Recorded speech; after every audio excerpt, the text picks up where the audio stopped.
Good afternoon, good evening, good night. Hello, everybody. Betting on one of the charming chaos gremlins jumped on something again.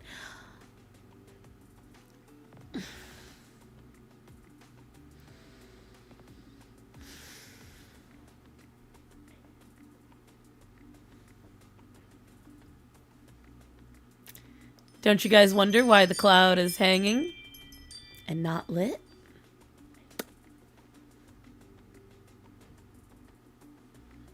Because you're right.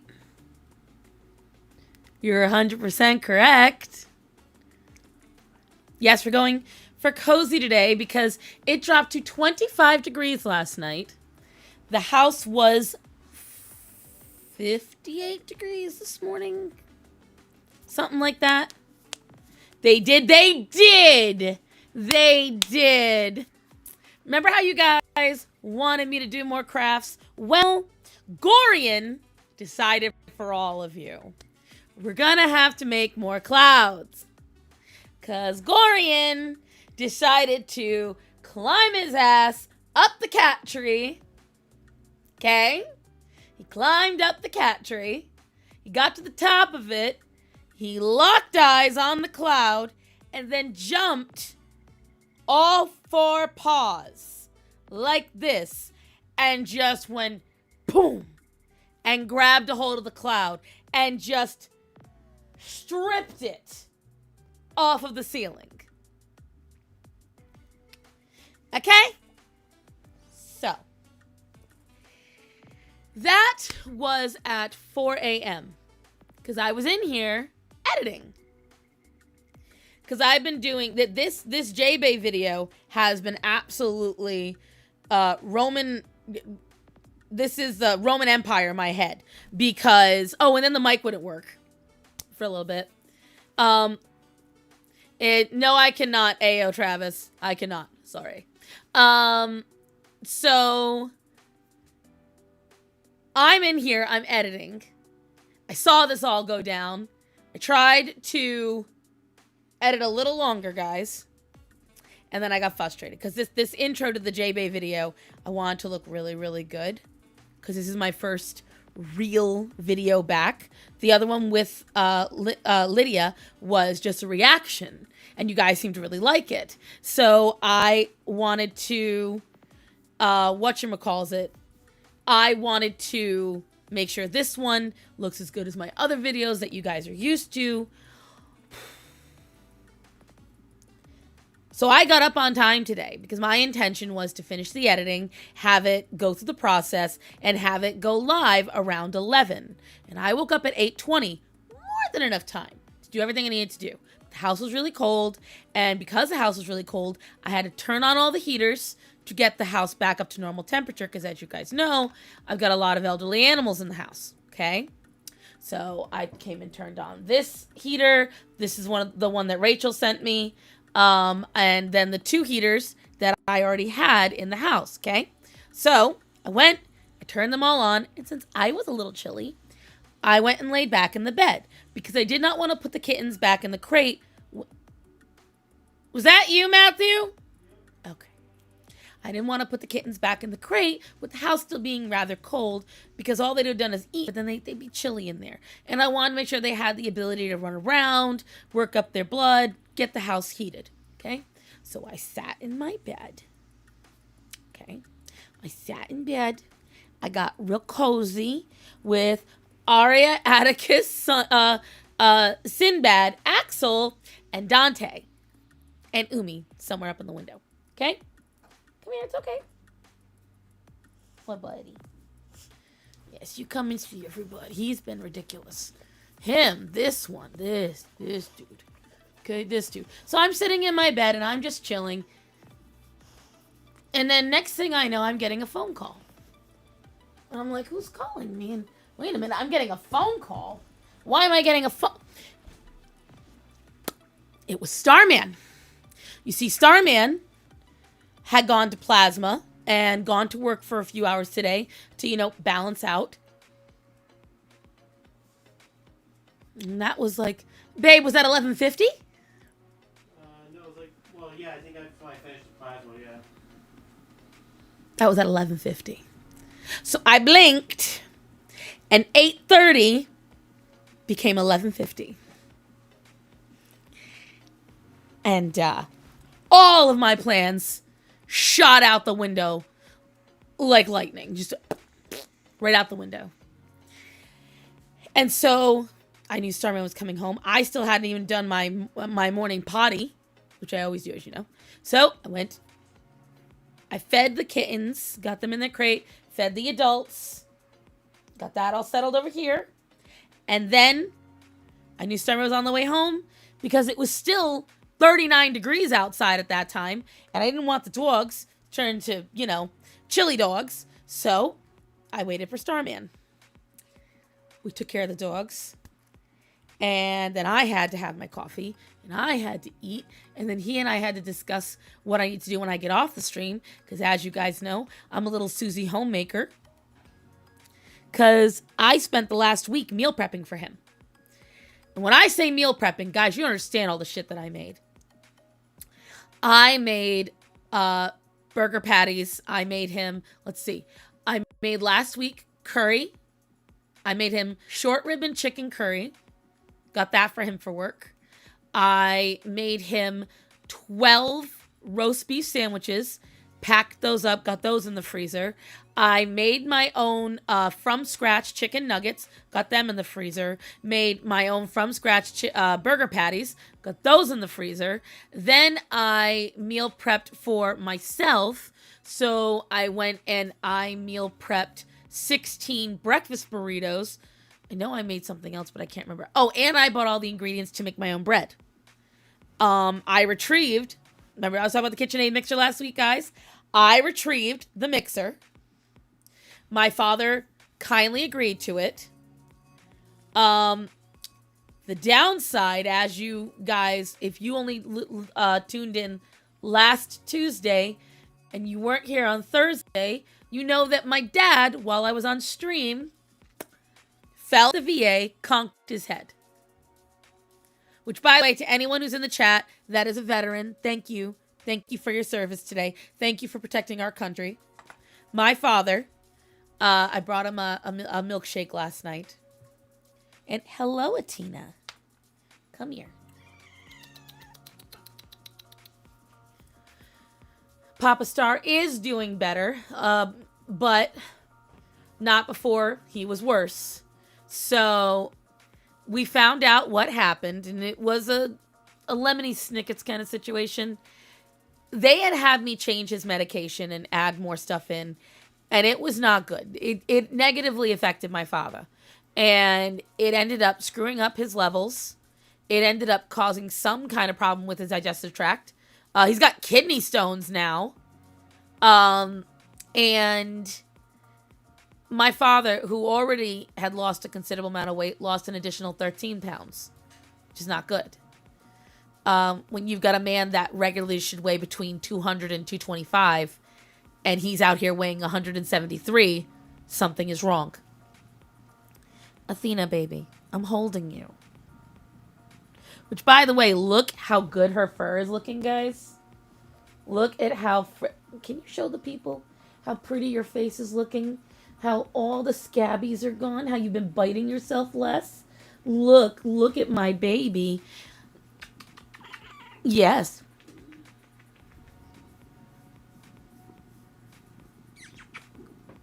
Yeah, you can see the kittens messed up my hair this morning. Which is one of the reasons why I have the hood up. Because they done fucked all my hair up. Because while I was sleeping, they were grooming me. Does he drink enough? Absolutely. Oh, absolutely. The problem with it is that Dad had a lot of weird dietary habits because he wasn't eating at all. There's a whole thing that goes into it. But essentially, right now, what they're waiting on is to do 2 last-minute procedures. Nothing major. Standard stuff. And that's why he is still in the hospital right now. So just keep a prayer out for my father because he needs, he needs to build up strength. He needs to build up weight, which is why I brought him the milkshake. And I know, beautiful girl. And, so that was going on. And that has been a very big distraction. Then I also got a phone call. I have been begged several times now to come back to the restaurant. And at least it wasn't a morning cat fight. Oh no, there was several of those too. I had to break up a couple of those too. And they involved her. Because she's very dramatic. Watch. Exceedingly dramatic. Just one little... And she's already yelling. So, dramatic girl. Dramatic. We got the titles back from the cars, by the way, guys. How are they planning on pushing out kidney stones? Exactly how it sounds. They give a medication that breaks it up, and then dad's got to pass them. There's nothing we can do about that. Not them begging. Yes, literal begging. And I didn't even get out that I don't have a ride there. The exact words were, we know that you can't get a ride. We will drive you. We'll come and get you. And I was like, what? This could turn her either hissing or purring. What? Baby girl, what do you want? Here, hold on. You want to go into the hole? Girlfriend. Atina, baby, what do you want? You climbed up me. I'm willing to hold you because I'm not drawing. You want my... She has been all over me. You guys understand. What is it, Athena? Careful with the uneven diet. Oh, no, you understand. My dad's girlfriend already finally decided, because she is someone who... I love her to death. Sweet woman. She is somewhat of a person that'll be like, I don't care what it is. If it makes them happy, I'm going to do it, even if it might be a little bad for them. That's her toxic trait. And so what she would go out and do is, it didn't matter what it was. If dad wanted it, as long as he would eat. That's all she cared about. That was the extent of her worry. Did he eat? That was it. That's all she cared about. Problem is that sometimes that might just be a milkshake. It might just be yogurt. And essentially, daddy had a lot of really acidic foods. And that's not good for him, especially being a diabetic, being his age, having all those issues. Very eventful morning in your household. Very much so. Very much so. As per usual, it's always some kind of event in the morning here. Hello, Black Cats. Hello, Captain Fluffy Paws. But yes, so I have been informed if I would acquiesce to their request to at least one day a week. And on top of that, I'm going to be doing all the social media. She and I are going to commiserate on how to do that, because I told her the problem is this phone, because I do so much for my own YouTube, I cannot have her sending everything on my phone. It'll get all lost. That's the same excuses for people that make Donut Mom, as long as the kids are eating. I agree, Jasmine. I agree tenfold. And I love her, and I don't want to make her feel bad, because again, without her, everything that happened for my dad would have been 10 times more difficult. 10 times. So I am very, very grateful she's there and she cares. However, the flip side now is she put her foot down last night. She said, when you get out of here, we are eating right from now on. Because they each have their own home. She comes to his house. This is how it was for the last year. And this is what I think started it. Not blaming her at all. I totally blame my dad. He would go to her house till 1, 2, 3 o'clock in the morning. He would fall asleep at her house after eating at her house and then drive all the way home. Okay? It's the 74-year-old man at the time. 73, 74. He would drive all the way back home, feed his cats between 2 and 4 in the morning, and then go back to sleep. Then he wouldn't wake up till 2 or 4 o'clock in the afternoon. My dad was out here acting like a teenager. So I do feel that plays a role. 100%. Because they were going out to eat all the time. And the thing is, this is why I know, I'm a broken record. I sound like a know-it-all. This is why I'm a mattress freak. This is why I'm so big on the quality of food, on the quality of sleep, when you sleep, how you sleep, all of that plays a massive role. And my dad, hi emo, my dad fucked it up. He fucked it up. Acidic foods, thank you, Moon, exactly.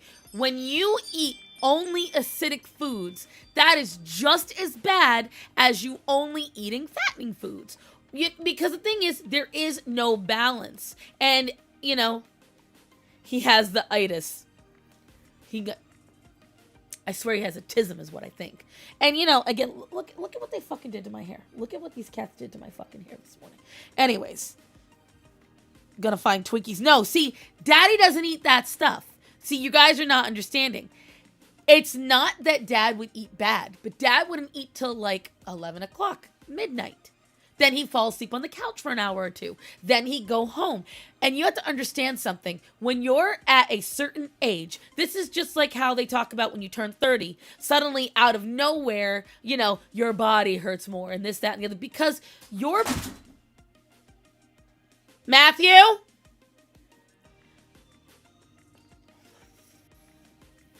Before they cause a fire. That crash was our space heater. Somebody just stood on it. Who was it?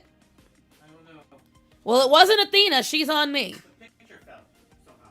The picture fell? Yeah. The hook just gave up. It didn't break, did it? No, just fell flat, straight down. Huh. Put it in here for now. Okay. There's all dust on that. Come on. Put it right back here for now. Yeah, then it just gave up. Oh, it gave up, gave up. It's dry as a bone. Yeah. Command strip just gave out. His mother sent me a couple of years ago a holographic picture framed of unicorns. And it just fell. Did you pick... Honey, I don't hear anything. Did you pick the stuff back up? Okay, but something turned off. Please go check. I don't hear things going off anymore.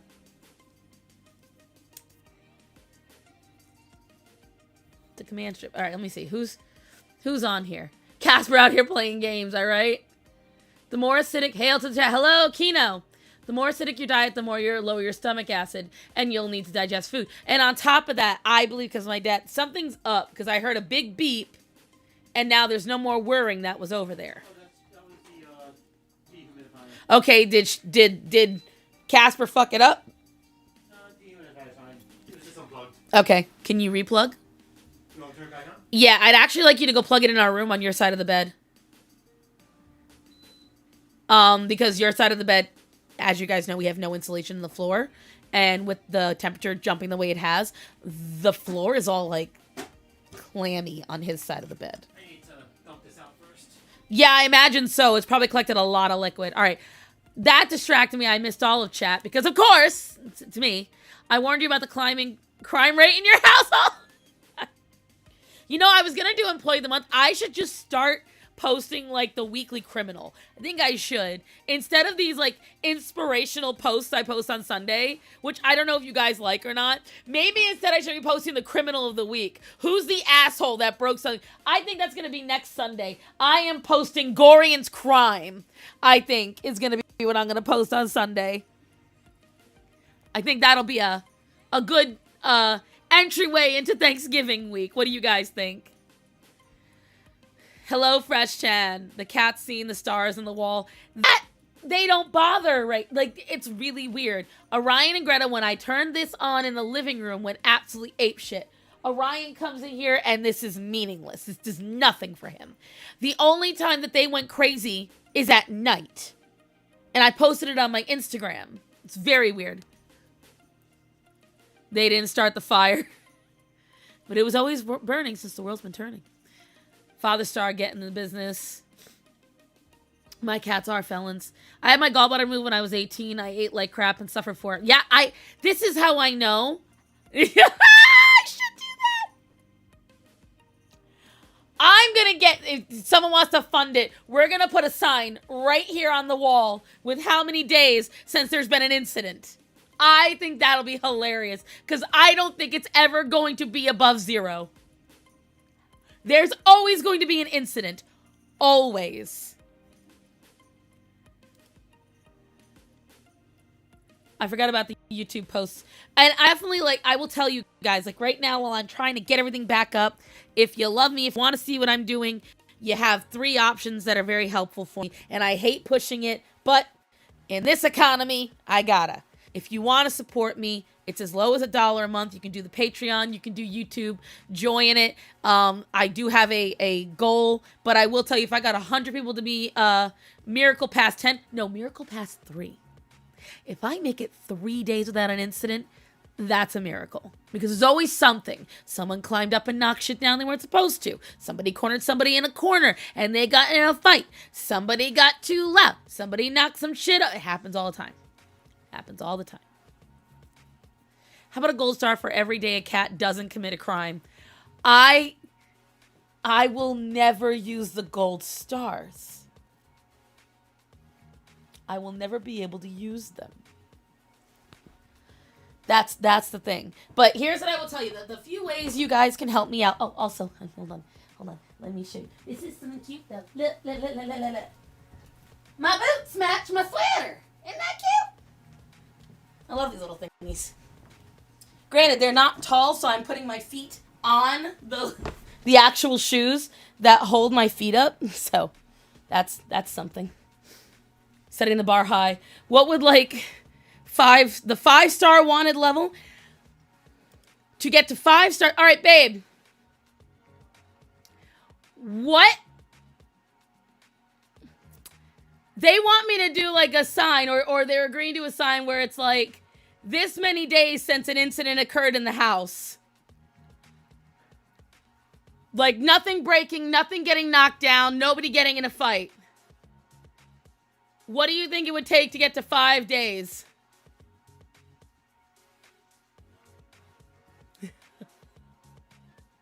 You can't hear what he said? He said, that is not even a possibility. So I can't remember the last time I've had birch beer, but I like both. I love so I am not a big soda person, but when I do drink soda, there's a couple that I reach for. Cheerwine is one of them. I really like Cheerwine. Cream soda is just all around good. Birch beer, the last time I had it, if I recall, it's kind of like cream soda. And then root beer. Girl, this isn't being a bad influence. This is genius. It is genius. Because the thing is, I have so many animals that are just... I was explaining to Rachel, because Rachel keeps wanting to send me knickknacks, and I had to tell her to stop. I said, if you want to send me things, in all honesty, money is always the easiest thing, but I don't want her sending money. So I said, just send me stuff for the pets. Pet stuff is always helpful. Always helpful. And I was like, you got to realize something. I have the problem children. I have the door. Natanya, I will not take blasphemy in this household. No.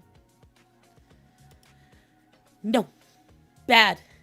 That is as bad as saying candy corn is good. God. 5 days without an incident. We should have a pizza party. 5 days without an incident. I don't even know. I don't even know. Chances are by tomorrow the gremlins will have everything under the sun. You can never go wrong with Cheerwine. I just hate that it's rare in Florida. Cracker Barrel. As far as I know, Cracker Barrel always sells it. And it's the glass bottle ones. So it's the better one, too. Root beer's... Chris, you are my prime example. You love candy corn, but you don't like root beer? Dishonor. Thank you. Jasmine, thank you. See, this is why Jasmine and I are friends. We both... What? You stay over there with your salt coffee, okay? 3 minutes without incident. The longest we go without incident is usually when I'm on stream. But even then, what are they doing? They're climbing up on here. We all have on video when Penny actively nearly destroyed the Trump watercolor to the point where I haven't gone back to it.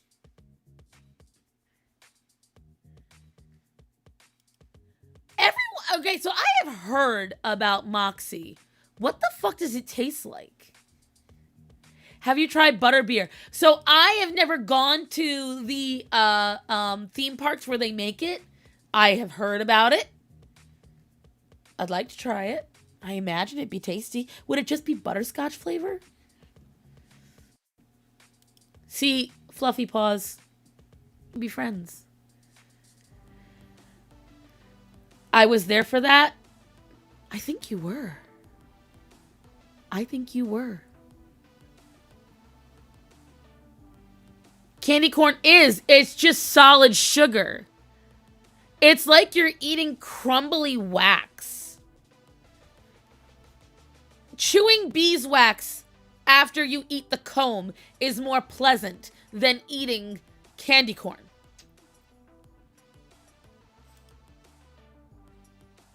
Like, that's just the facts. That is just the facts. See, Hunty complained last time that I wasn't on late enough, so she couldn't. Wow, this is so dried out that, look, I'm trying to take off the... Is it going to do it? Yo, why is this so fucking hard? Oh my God. The same with Smarties, just sugar. You know what the worst thing about Smarties is? Sweet tarts. If you want sweet tarts, but you accidentally get Smarties, that is a disappointment. That is a disappointment. That is a sad day. Because all you want is something a little tangy, a little chewy, and then you end up getting just sugar. Hunty slander, let's go! They're nice, butterbeer. We went to Yorkshire just to visit and was surprised to see the Harry Potter. See, again, I don't go to Florida because it's so far. It's like you used basic icing recipe, then you let the icing get... Candy corn is a step down from those solid... Okay, I don't even know if they do them anymore, but who remembers back in the 90s and the 2000s, every time there was a birthday party or a birthday cake, what would you go and get in the aisle? Those hard sugar bits that you put on the cake. Those are more pleasant to chew on than candy corn. It's chocolate sugar on top of it. Thank you. Thank you. Do I like Newton biscuits? What's a Newton biscuit? I don't know. I have no idea. Do you mean like Fig Newtons? I like Fig Newtons. Sweet tarts are fucking good. Sweet and chalky sugar. Yes, sweet Smarties are... Bleh. Just go during February. February is the best time to get candy, guys. February is the best time. February and the end of whenever Easter is the two best times to get candy. Not after Halloween, because you don't get enough unique candy. They don't actually do a lot. It's only chocolate you'll get around then. Candy corn is a travesty of mankind. Exactly. It was made during a time when they still didn't understand how candy worked. Okay? It was made during a time when they actively put black pepper in candy because they just didn't have anything else to flavor the shit with. It was when you could get rose-flavored gum. Potpourri. Circus peanuts at least look like they'd be pleasant to chew on, although I've never experienced it. My dad likes them.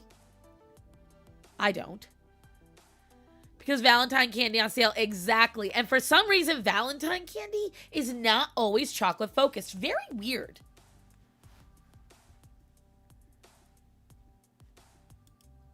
Anything's better than boot beer. I don't want to have beer tasting like boots. So you're right. But if you were saying root beer, well, my darling, you are incorrect. Thank you. You can get pickled rose petals. You can get a lot of things pickled. Doesn't mean they're right. Like, let's just get that out of the way. Why do I want coffee again? Oh my God. You guys understand, I have been drinking a lot of coffee lately. I wonder if Starman will make me one. Honey, have I told you how much I love you today? Who? Athena! Athena! Come here, baby! Did she move? Shit. Do you love me? Bring her to me, I'll hold her. Banana flavored marshmallow chalk. It's banana flavored? Why? Coffee edition. It's like, my dad and I have both been going through it. Like, I've been getting random, like, I need to have this certain thing out of nowhere. And the last 3 days, maybe 4, it's been coffee. But then I was, like, really craving tortilla chips. But not just any. Certain kind. Orion! I don't know what you're eating, but you better stop. You don't know. I know you won't. I barely can eat pizzella, which are anise flavored. My dad loves black licorice. Company probably create chocolate with little kids, especially. Maybe that's it. Maybe that's it. Too much coffee. What strange words. If you're always craving coffee, you're probably in a vitamin deficiency. See, I'm not always craving. It's a hot liquid. Like, if it was tea, I'd still be happy. But the problem is, I can't drink a lot of tea anymore, of any kind. Because then I always have to pee-pee. And I'm pee-pee enough as it is, guys. I'm already in there a lot.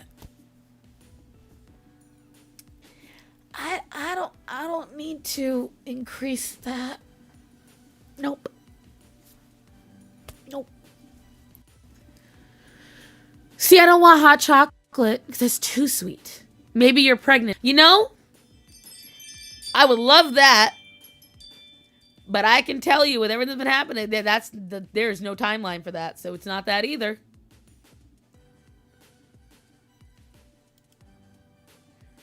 Girl, first you said coffee. I have no heat. That's why. Why do you think I'm dressed like this?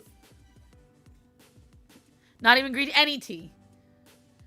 I'm pregnant with a Norwegian cat.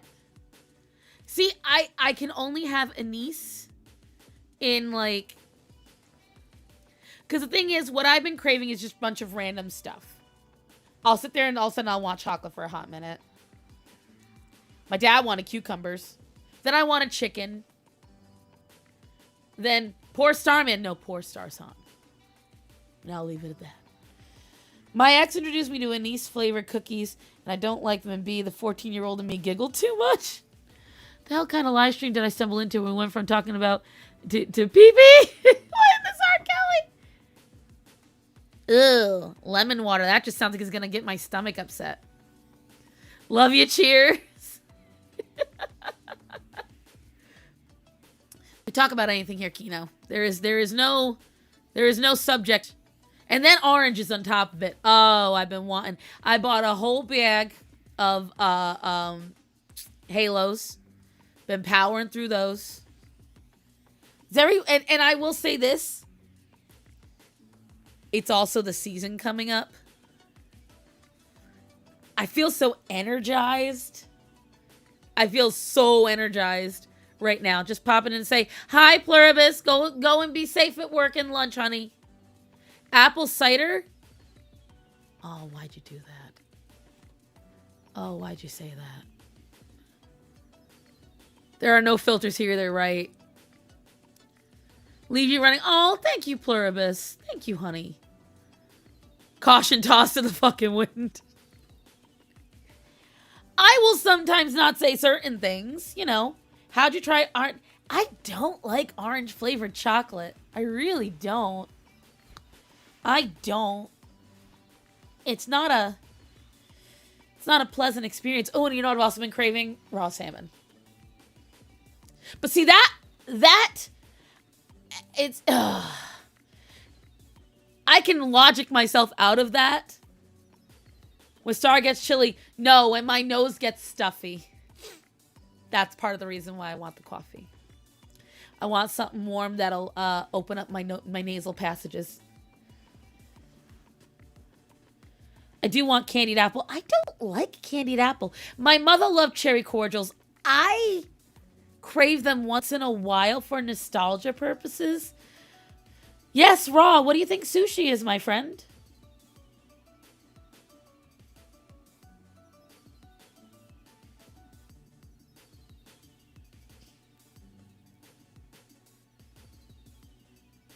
That's like, oh God. I made the very big mistake of watching just this like wasabi. Why? No. Oh, and then clam cakes and chowder. See, the coffee is the most attainable. How about chocolate covered raisins? They're not bad. It's just not what I'm... Raw salmon is delicious. Husband, please. Cherry cordials remind me of cherry cough syrup. True. But for me, it's just, they're so sweet. And they're, for lack of a better term, cloyingly. Like, there's the best, you're in New Hampshire, I think, or Vermont. I think it's New Hampshire. I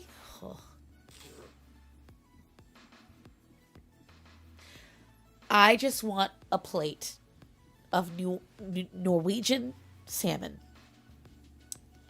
I just want a gigantic plate of raw Norwegian salmon with some sheets of nori and a little bit of rice. Do I like dark chocolate? I have found that I like dark chocolate in certain context. I like cherry cough syrup. I'm chugging some now. You know, feel good, Tony. Cherry cough syrup.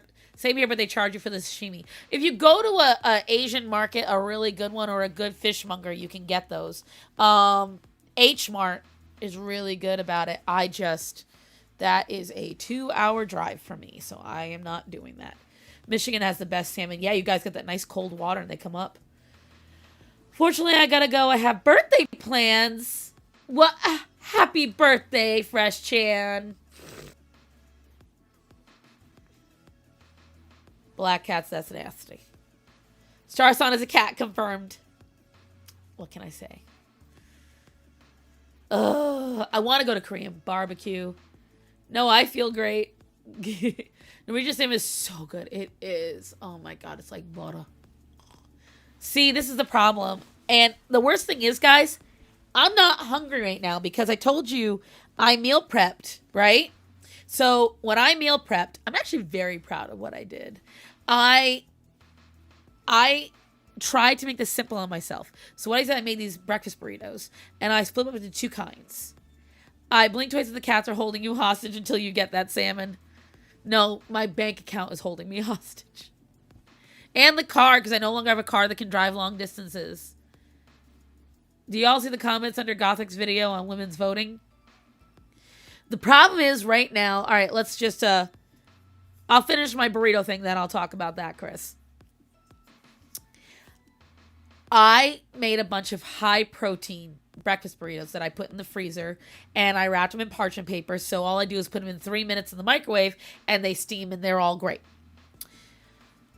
I made sure each had eggs that had high protein, so I made sure they were scrambled eggs with cottage cheese, which, by the way, worked out so well. It was so fucking good. Because you can't even tell the cottage cheese is there. So everyone sent money for salmon. Oh, sent money for the fucking cloud, too. God. Anyways, never had Korean barbecue. Natanya, if you love meat and you love, like, roast and you enjoy being able to dictate how much or little you want your beef cooked in the crisp and everything, highly recommend it. Been wanting to go for a while. But, of course, even though there's a ton of Korean barbecue places here, none of them are close enough for our car to really handle the drive right now. Because, of course, we finally have the time. We have the smidgen of little bit of money we can exercise once a month. But the car can't do it. Very annoying. You want some, you should totally get some. Korean barbecue, so worth it. Or if you wish to spite vegans, that too. But anyway, so I made these burritos with the idea in mind that they were going to be nice and balanced. So one of them is chicken, spinach, scrambled eggs with sauteed cubed potatoes, peppers, and onions. They're so good. And then the other one is standard bacon, egg, and cheese. Well, both have cheese in them. Okay, we'll state that right now. Both have cheese in them. Both are good, and both are very filling. I'm not even hungry, but the cravings are still there for later. I like getting a hot pot. What I like is Korean barbecue places that also offer hot pot. Solves that problem real good. So Elcar, yes. Elcar to the extreme. Starman and I are going to be looking into possibly cash out buying from Facebook Marketplace a car come the tax return season, now that I have no debts that I have to pay off. So we will see. But anyways, going off on a lot of people that want to repeal the 19th, because more than likely that's what you're talking about. Because I did not see. But that's usually what's being said these days, is repeal the 19th, repeal the 19th. Right now, a lot of... We have the culture at the moment. At the moment, we have the culture. We are finally in a place where we can say what we want to. We're not afraid. There is much less overreach, at least for the moment.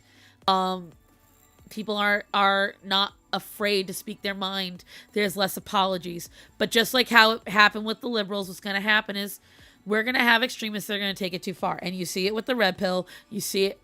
Get a bunch of bean sprouts and absorb the broth, quail eggs, pork belly. Yeah, but the pork belly can't be fatty to the point where it's just like gummy. It's disgusting. You've got to cut it thin and you've got to get it crispy. And then it's great. But if it's not, it's just uncomfortable to eat. But anyways, when it comes to right now, I don't see the appeal in Korean barbecue. You go to a restaurant that charges you to cook the food. I can actually tell you why. You're derailing me, but I'll take it. I can tell you why. When you actually calculate how much it would cost you to go and get all of those different meats, okay? So you're going and getting these different meats, then to get all the different marinades, all the different seasonings, then to have to prepare them all because they're all cut a certain way. You got to prepare all of that, right? Then to go and cook it all at your house. When you're cooking it at home, you're not eating it as soon as it's done. You're cooking it in bulk for the whole family. So now you're cooking that, you're putting it to the side.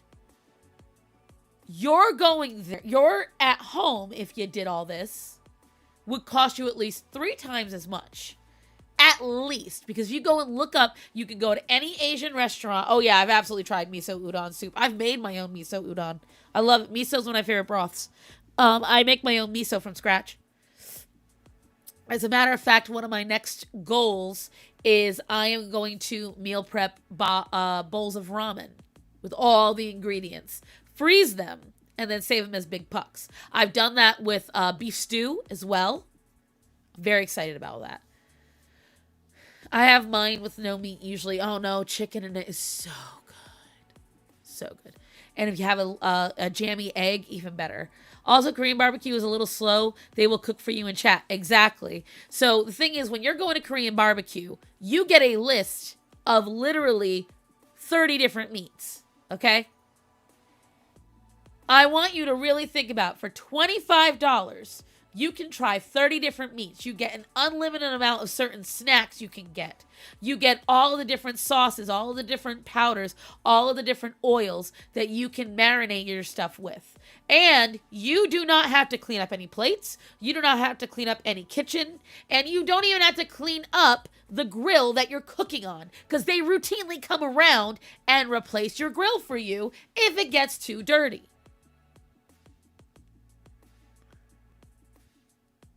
The communal and quality meat aspect basically for Korean barbecue. But nowadays they've gotten expensive. I don't know about you, HG. Maybe it's where you are. But for me, what I like about it is you had me at 30 different meats. See? It's why, like, when we went for my birthday 2 years ago, everybody was mad. All the old people were mad because I wanted us at one giant table so I could do it properly for everybody. My family, they're all elderly and they were getting annoyed, and I really don't think anybody gave it except for my brother and his wife. Nobody truly gave it the proper thing it needed. Because you have to look at it from a positive perspective. Yes, you're cooking your own food, but you also can take your time, enjoy what you're eating. And yeah, usually you don't even have to interact with anybody if you really don't want to. They usually have an iPad where you put in your order and then they just roll it out to you. And then on top of that, like we were talking about when Black Cat said she likes hot pot, there are many Korean barbecue places where you get the grill and the hot pot. So you're getting grilled meat and you're getting soup. Inherently, two things that are actually rather healthy for you. That's one of the things that I like about Korean barbecue is that, yes, you can get a lot of fried options if you really want to go that route. But more often than not, they have fruit for dessert that's free to grab at the buffet because they always have a little buffet thing. And often what you're doing is you're not eating fried things. You're eating grilled things. You can get, and they have vegetables. They always have a ton of vegetable options. They have a tax on grill smokes. I'm sorry, what?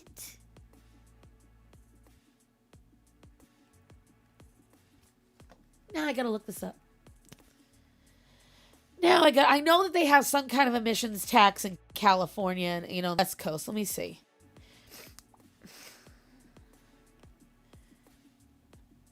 Hold on. Now I gotta look this up.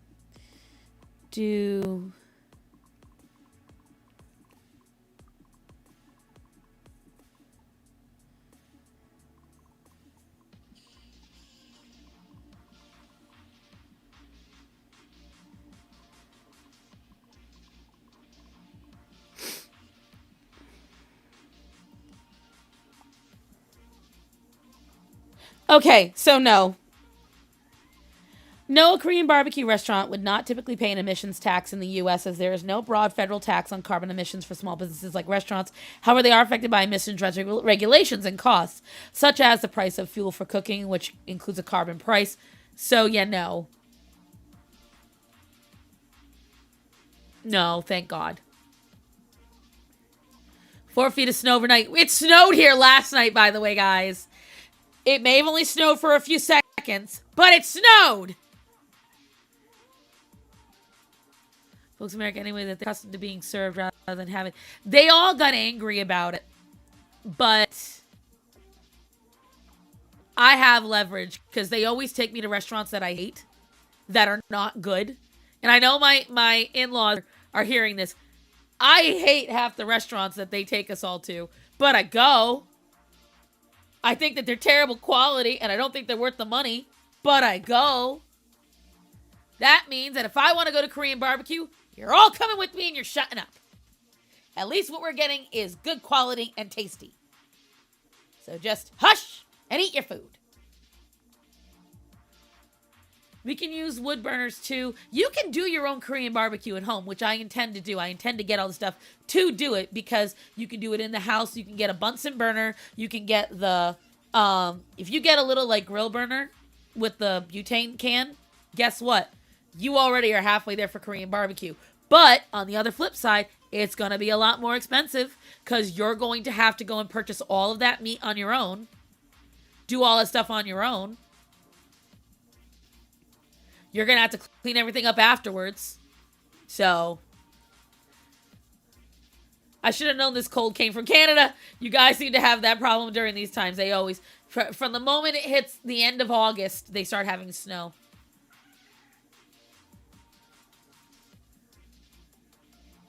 Oh, Korean, I thought she said Chinese. No, my racism will get better. Hello, Rocky. Yes, hello.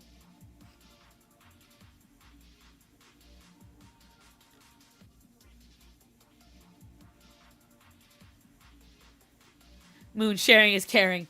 Out here sharing his snow with everybody. You only got 4 feet, I didn't get to get anything. I'd imagine that traditionally Korean barbecue was done at homes anyways. Well, yeah, it's exactly what it was. It was designed for a lot of. It's been overcast. It's sunny here today, but that's not anymore. It's now 5:21. It's dark out now. But whatchamacalls it? A lot of Korean food, like for instance, mukbang started in Korea.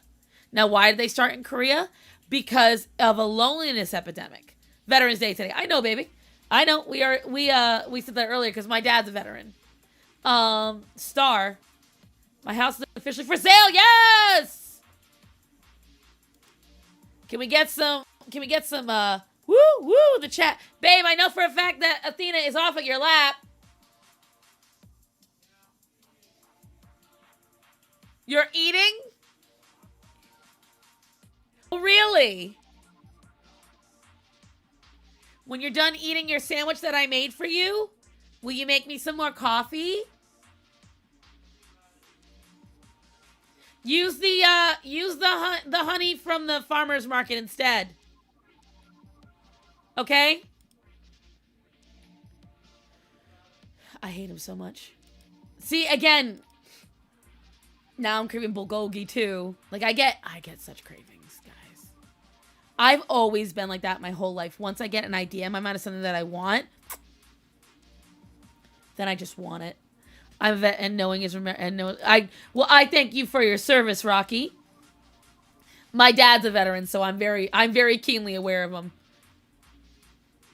Fraud's gonna be escaping Canada. Can we get a whoop whoop? We need him out of there. But whatchamacalls it? What was I gonna say? I had a thought and it's gone. What, Athena? What? Oh yeah, but a lot of Korean stuff is based on community. A lot of it is based on doing stuff together. And so mukbangs were not started as a way to watch somebody eat a crap ton of food and get fat. What they were designed for originally was actually a very sad but sweet idea. They were designed for people who don't have any family to sit on camera and feel like they're eating with family. So somebody turns on a camera, they start eating their food, and then other people sit down at their side. They might not be able to look and interact with them, but just by that person that they're watching on TV actively eating at the same time they're eating makes them feel like they're eating with someone. Exactly. And so the thing is, that's why Korean barbecue is not designed for you to it's not designed for you to eat alone. There are obviously gonna be people that do it, but it's not designed for you to eat by yourself. It's designed that you all have a little bit, you all share it. That's why when you get it, you'll get one gigantic steak. The idea is they want you to cut up that steak and share with everybody. And so it's cultural appropriation to shop at Asian stores, right? Then America saw it and made it about ungodly amounts of fast food. Actually, no, it was not America. It was not America. It was other Asians. Where mukbang took off. Did you guys not watch the video I made years ago? Mukbang took off in China. China is who started doing it because they saw the marketability of it. So China started doing it. They became big on TikTok. And then all the Asian countries started joining in. And it became profitable. And then the Western countries started joining in. But it wasn't until it became huge in China and Japan and Korea first. Kimchi, I hate kimchi, but I don't like super sour stuff. What year did it take off? Oh God. I believe it was between the pandemic years. That's when it really hit. Because you got to realize something. A lot of people were already experiencing loneliness epidemics in Asian countries because they, have a lower birth rate. There's lower marriage rates. Korea specifically has a lot of domestic abuse problems. In China, they're really not allowed to do a lot of things with having kids until recently. You might actually have to pay more if you eat alone in South Korea. Yeah, exactly. That is very true. And in like there's a lot of different things that we would absolutely be pissed about here in America. For instance, in Japan, a lot of restaurants charge more for men than they do for women. Honestly, it started in China. That makes no difference. They own us.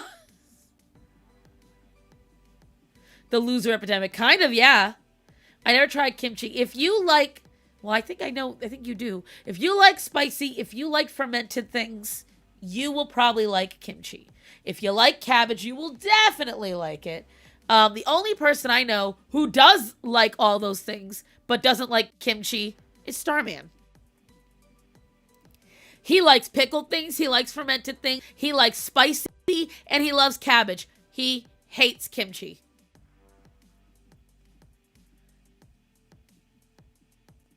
See, in Japan, they're more okay with you eating by yourself. They're fine with that. In Korea, a lot of things are based on community. A lot of things are based on togetherness. So that's why a lot of their foods, if you notice, sushi, all of that is more about the beauty of it, the prettiness of it. But if you look at what comes out of Korea and Malaysia and a lot of the other Asian countries, you'll see, like, for instance, with boba, boba is designed to be something that you share. It's an experience. It's fun. Gumchi, yeah, because a lot of it contains stuff that will numb your tongue. It's got things like that. Just like my sex life. Ew. I only like tteokbokki if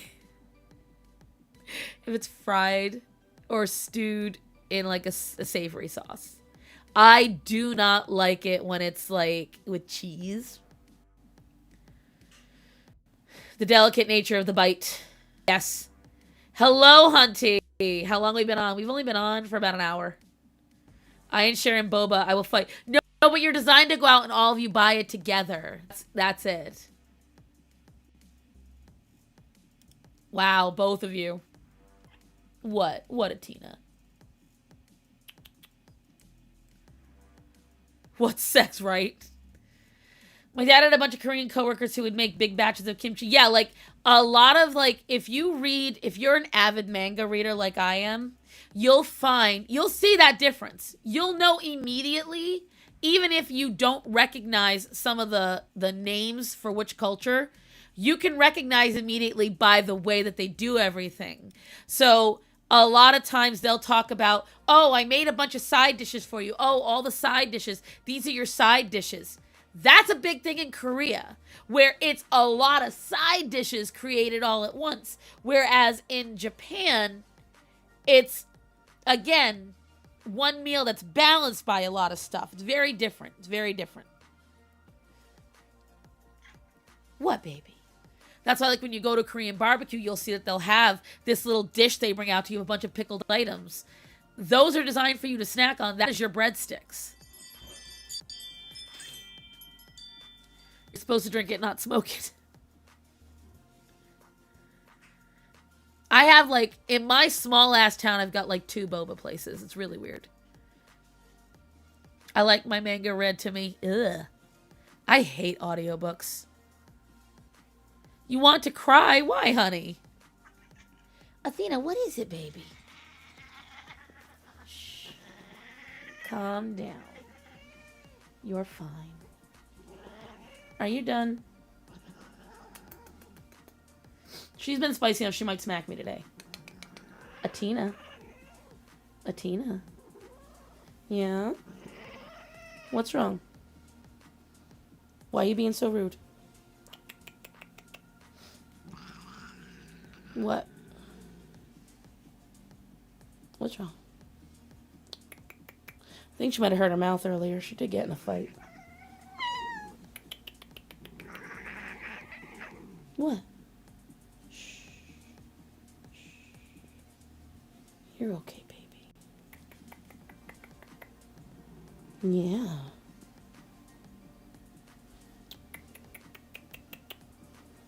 Athena's a very vocal cat. She's lightly purring and growling at the same time.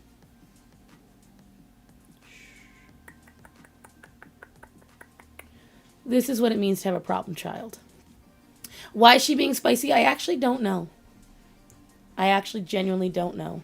But she's being exceedingly spicy. I think she hurt her mouth, babe. Because right here, she's... Watch.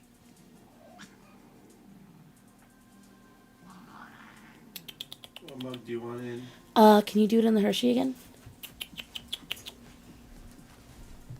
Orion, not now. Athena. The problem is for Athena, I am her safe space, but this developed from years of her having repeatedly her space invaded. Natasha is happy. Oh, your cats. Vanilla, ube, cinnamon apple. Oh, I do love ube. Lately, that's a healthy woman for real. The problem with Athena is she will go into a state where she's not sure she's safe. And her body language is very relaxed right now. But I do have the feeling that if I push too far, she would absolutely lash out.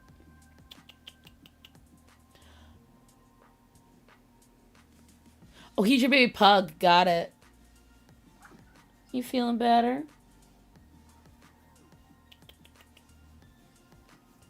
You feeling better, baby? That's my good girl. Athena. Oh, there she goes. And now she's gonna hiss and growl at Orion. Orion, go around. Go around. That's a good boy.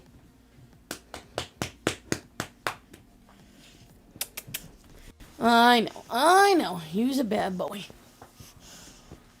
Athena's one of my... What, you really want it that bad or you just want... Oh, I see. I see what you want. I'm giving it, buddy. Is that good?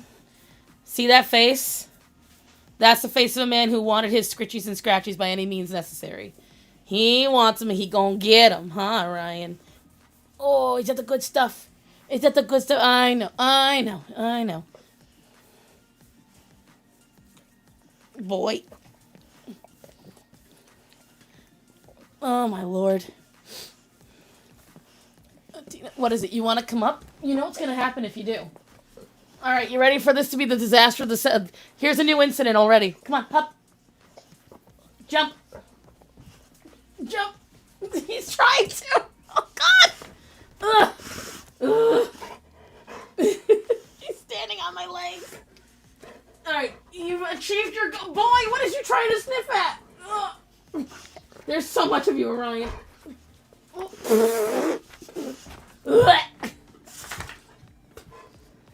Are you happy now? You achieved your goal. You came up here and did absolutely nothing but absolutely cause chaos. I don't know how that looked from your end, guys, but it's a vicious dog attack. Ugh. Ugh. Oh, God. She said that pup would attack me because I'm a stranger. If you approach... I have had to hold Orion back once or twice. You have to approach him the right way. Bilbo the pug says hi. Hello, Bilbo.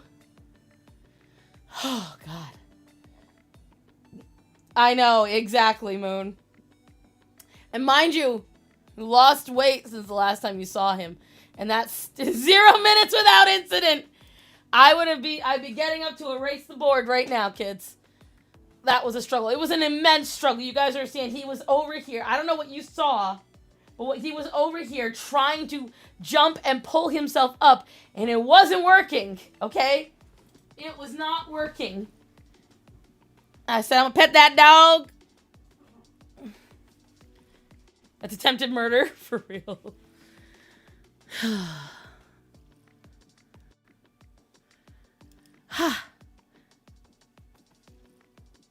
Oh my gosh, he's like an extrovert trying to play with an introvert.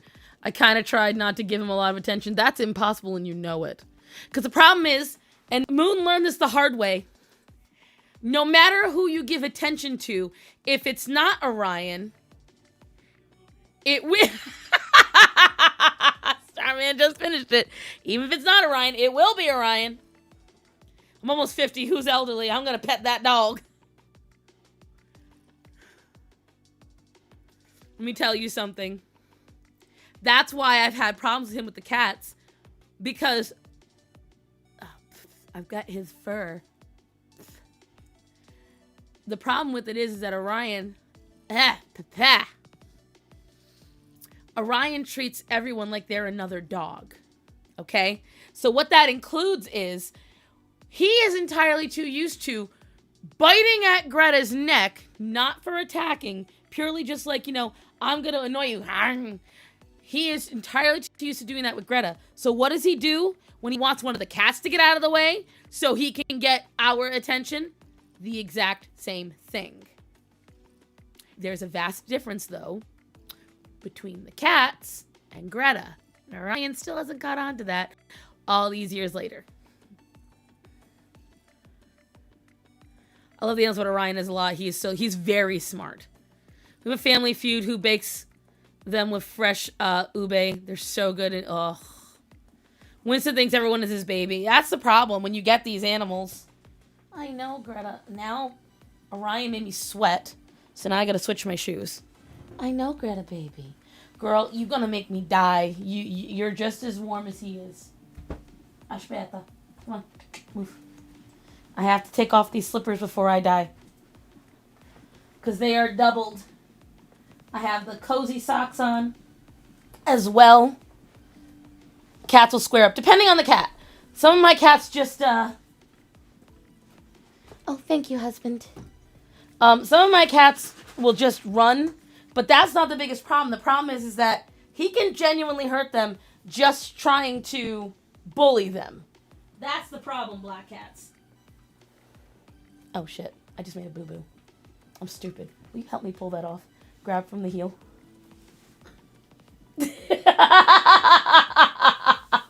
Thank you. Thank you kindly, sir. No, that's already off. I turned that off because it... You don't want it on? No, not right now. Why do you think I'm taking those off? Orion made me sweat my ass off. You missed it. He jumped on me.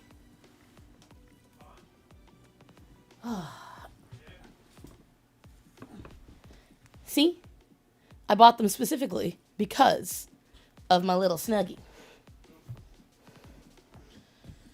Frodo just watches the action. Winston getting ganged up on. Hold on, children. What's that light you're using for the galaxy thing? I don't know. Rachel sent it to me, but it's a little astronaut. He's a little astronaut.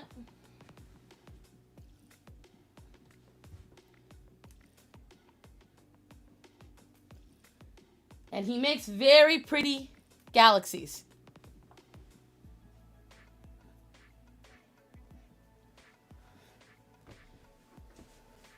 Trust me, the entire battle about my my lights with Rachel this week, convincing her what how much she shouldn't be sending me, has been a battle. Oh, the whole gang of Lord of the Rings. I'm a screenshot. I know that there's one that's really expensive that I liked. It was $70. This one's pretty close to it.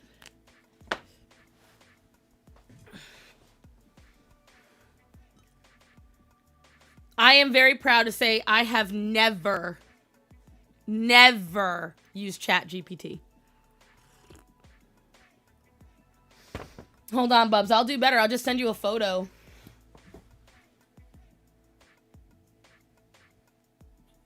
Give me a second.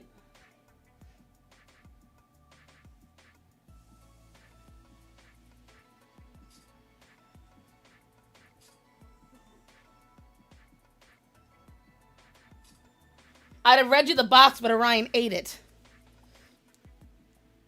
So I can't do that.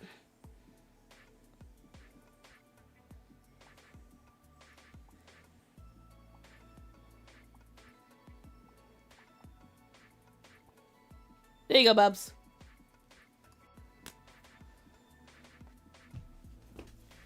Astronaut Starboard. But it might not be the same one. Because there was one I got for my niece that does this. He's not as good as this one. wasn't even looking at the thing. Why would I read that, you dumbass?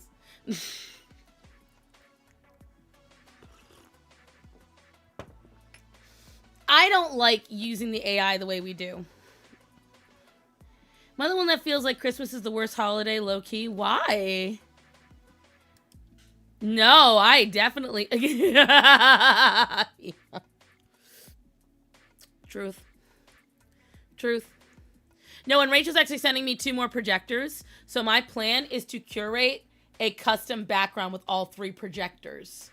So that way it's something different. I don't have to wear hanging lights anymore. I might get 2 light bars, but that's it.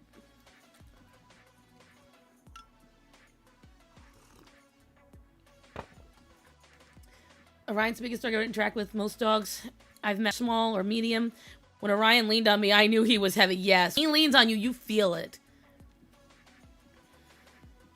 Brioche buns, bagel, or croissant for breakfast sandwiches? That is a tough question. What is going inside? Because the thing is, to me, I mostly use ChatGPT for finding discount codes. See, that's different because that's searching for something that you might not find on your own. But the thing is, consumerism has always driven people. Consumerism has always been part of it. Overconsumption has always been a thing. Since the dawn of time. Since the dawn of time. Because you might overconsume, like, there are animals that were hunted to extinction by, whatchamacallit, Neanderthalic man. That's still overconsumption. It is a natural occurrence that when you have an abundance of something and you don't want to run out. And the problem with us is we keep doing that. And Hunty, as a lover of fanfic and the amount of fandoms you're in, girl, I have to try and start and stop procrastinating on assignment. Yeah, that's me for sure. Right, the teddy bear Starbucks cup. And Hunty, you're the one that brought up the Labubus first. Stanley cups. Hunty was the one before anybody else that asked me if I would get a Labubu. And then was trying to convince me to custom one. Ma'am. You can't roast something for consumerism when you actually take part in every other time of the year, but you're like, oh, Christmas, it's bad. The thing is, that's probably we can get affordable fresh coconuts here. But yes, fresh is always the best. Always, always. With certain things, it's not, like, obviously, if you're trying to ferment something or you're trying to age it, like, fresh cheese is good. But fresh cheddar is not as good. Ma'am, I have not even bought a Labubu. I only asked to engage. That's a lie. Enrage. Very Hunty of her. But, like, I own 3 Labubus against my will. I have 3 now. On brand, indeed. But, you know, it's like, I said, fuck it to my assignment. It's supposed to be watching a movie to fill out a thing, but the movie is barely loading. And then you started streaming? Sorry. Sorry.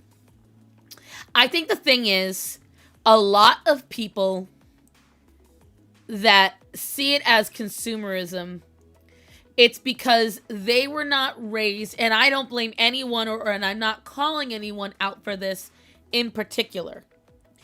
You didn't get raised in a household that had to do without. Twist your arm. No, no, no, no, no. They were mailed to me. They were mailed to me. I have this little purple and gold one. I have one that's got a Coke bottle in its hand, and one gigantic one. And I have been threatened with more, and I'm like, I don't want them. Don't do it.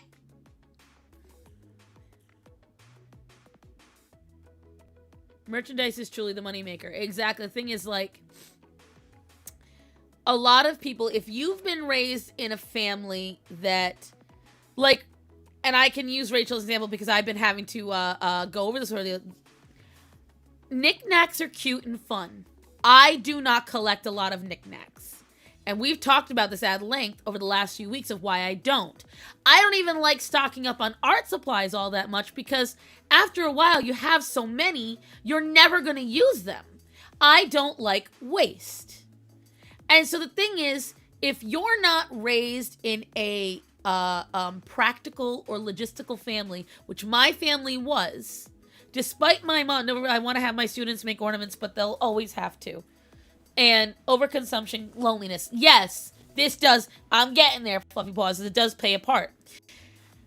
You have a lot of people who don't understand that gifting is wonderful, but if I told you, I want all of you to really think about it. If I told you, you simply imagine your family, imagine your children, imagine your friends. There is no Christmas this year in terms of gifts. You just simply can't give them a gift. You can have a meal together. You can do everything else. I want you to think about it. And then if they ask, but the thing is, they can give you a gift. You cannot give anybody a gift. I want to know how your knee-jerk first reaction, type it out in the comments. How does that make you feel?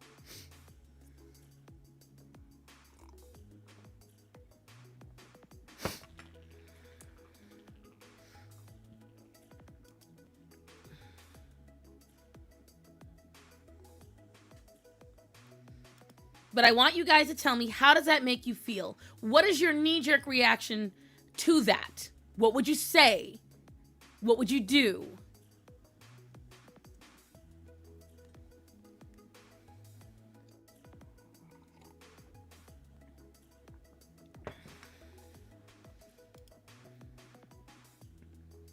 That's true.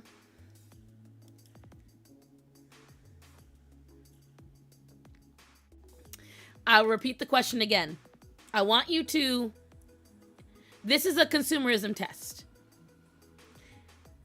In this scenario, this coming Christmas, you cannot give anybody a gift. There is no gifts coming from you. However, they can give you a gift. People can shower you with stuff. And you have to still participate. You go, you're there, but you cannot give gifts to anybody. What is your knee-jerk reaction? How do you feel? What would you do? What would you say? Now, I want you to frame this with, maybe you're a mom who has kids. Maybe you have elderly grandparents. Whatever framework you have, this includes that. You cannot give gifts.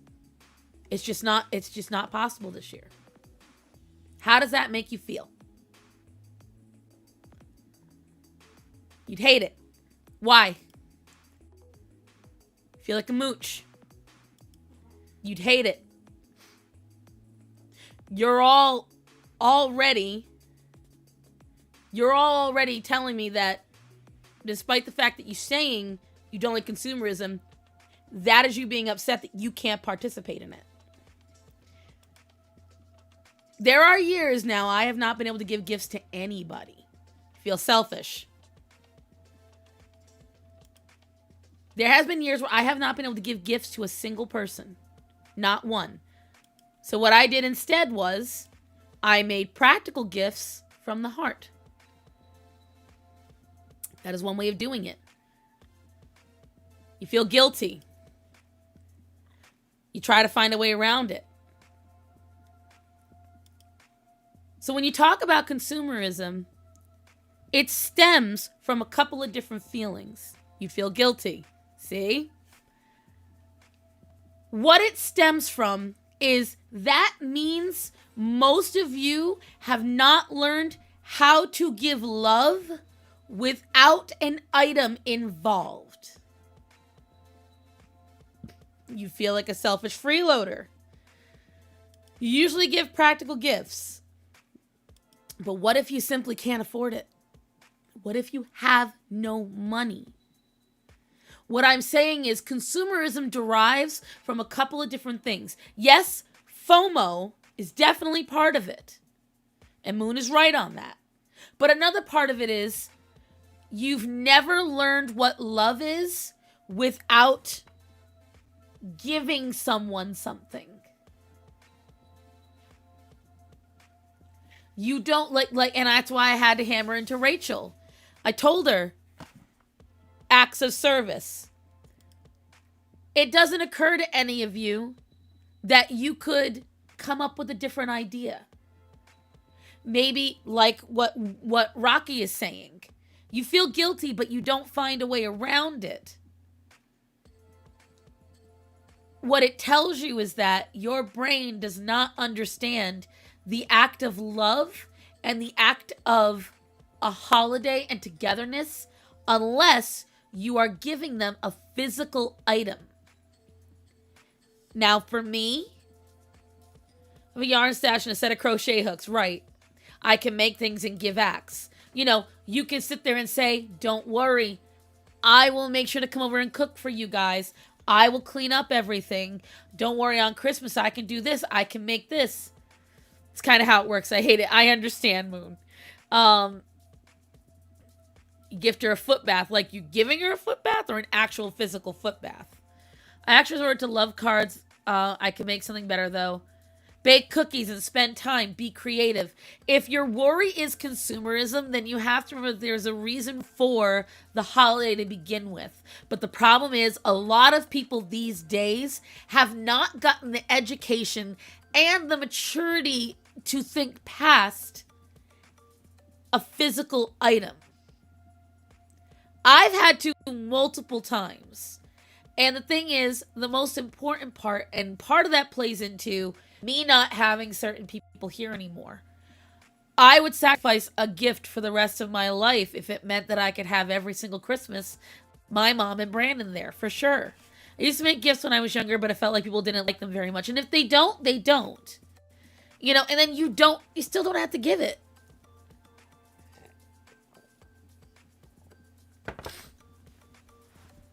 But the point I'm making is if your biggest concern about it is consumerism, but then you cannot think of a way around consumerism for that holiday, then is it really consumerism or just you've never learned how to celebrate and or give love unless a tangible item is involved?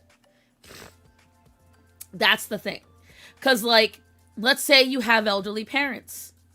You could make a little book of cleaning coupons. You could dedicate once a month. You come over and you do everything for your parents. Maybe you've got family that has kids. So you set up a babysitting thing. I'll take your kid for the night. Something like that. Think about what they love, what makes them happy. Exactly, Rocky. This is what I've had to do. This is what I've had to be creative about. And I try to be there for my family in every way, shape, or form. I haven't had money. And the thing is, the time spent with them and everyone being together is far more important than the gifts. Yes, getting gifts are nice. Everybody enjoys gifts. Of course. But it's like I had to say to Rachel, I don't need... She sent me stuff. There's 80% of it I would never get. I don't know what it is. And when she said, but the thing is for her, giving things makes her feel like she's helping. And that is beautiful. And I love that. And I love Rachel for it. But she and I had a long conversation about it. I think I'm more annoyed also about the overeagerness to start putting Christmas stuff out. The problem with that is, I understand that idea. Because as soon as it hits December 1st, you know what I want to do? I want to put up everything fall. I want to have everything pumpkin and fall leaves, acorns. I want orange and maroon and brown and gold everywhere because that is my favorite. I love it. And seeing it everywhere, which I have not been able to do, oh, it fills me with such joy. It makes me feel happy. I'm surrounded in this feeling and this visual of the thing that brings me joy. So I understand why people do that. The reason why it annoys me specifically about Christmas is because not enough people care about what Christmas actually is, at least in the modern sense. And I get so mad when it was like, well, it was originally a pagan. I don't give a fuck. The modern interpretation is about Jesus. And too many people who have zero belief in God want to do Christmas. That bothers me. See, that pisses me off. Low-key, that annoys me. That part absolutely makes me mad. Because you're participating in a holiday, but you will curse the Christians every other day. We're the reason you're celebrating it, though. We're the reason why it's mainstream.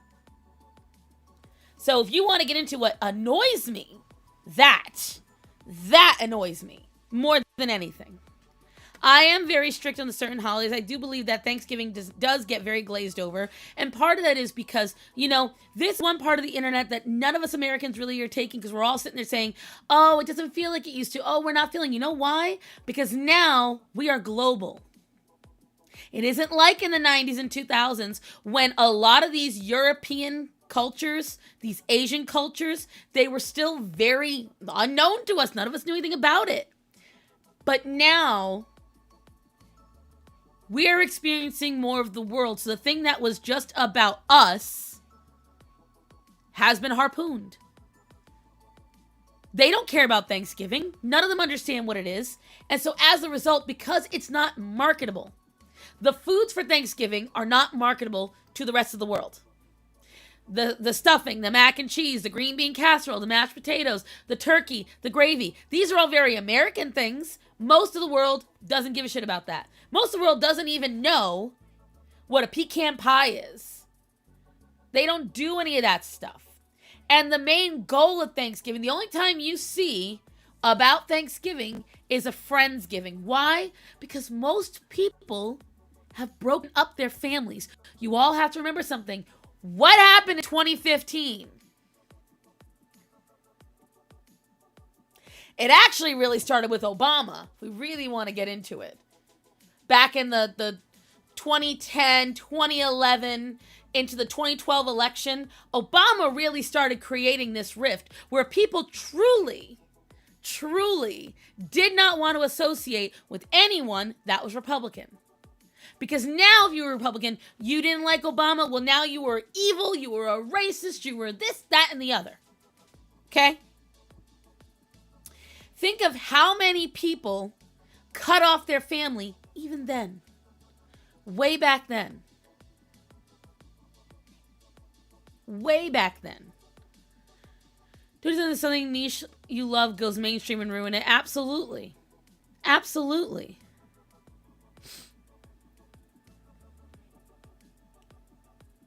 Yeah, right? And then the Canadian one, then you've got the Canadian Thanksgiving. It's the only thing we share, and it's completely opposite of when it comes to during the fall time. And whatchamacallit, themed holiday is being pushed too early. Like, let me enjoy the current. Exactly. And again, we've broken up families. A lot of people don't go to Thanksgiving anymore. Or they just have it. It's just the same reason why Halloween isn't what it used to be. We started doing these trunk or treats. We started picking and choosing when we felt we were going to trick or treat instead. There is no more neighborhoods to go around because nobody wants to. It's only very small areas of the country where it's a really safe HOA style neighborhood. So they're okay with going around and doing that shit, but most people do not. All right. So you've got that to start off with. Okay. And so too bad my whole family is Republican. So the thing is, my family is Republican. Okay. I'm Republican. So you start with that. Darn those ranchers. And so the thing is, you've got a lot of people that cut off their family, decided they hated their family. Okay? You start with that. Now you've got a lot of those people, those same people, we're going to have this little Venn diagram. A lot of the intersection of that are people who don't believe in marriage, who don't want kids. Okay? And then on top of that, they are the product of people who gave birth later in life. So their family died out. That's what happened with me. I'm the product of that. Most of my family is dead. One of the other reasons I was late today is because one of the only people who's left alive in my family is my dad's older brother. He called me asking about my dad. So I had, he's 81. My Uncle Tommy calls, I'm going to answer. That's it. My in-law rarely can be bothered to show up to family functions. To shade to him, in-law. Hunty, you said you were single. Excuse you. In-laws? You're married? You're married, ma'am? This is the first I'm hearing of this. The only holiday that isn't pushed like crazy is New Year's. No, it's pushed, but it all depends. Depends on where you are. You got caught up in all this whirlwind. Right.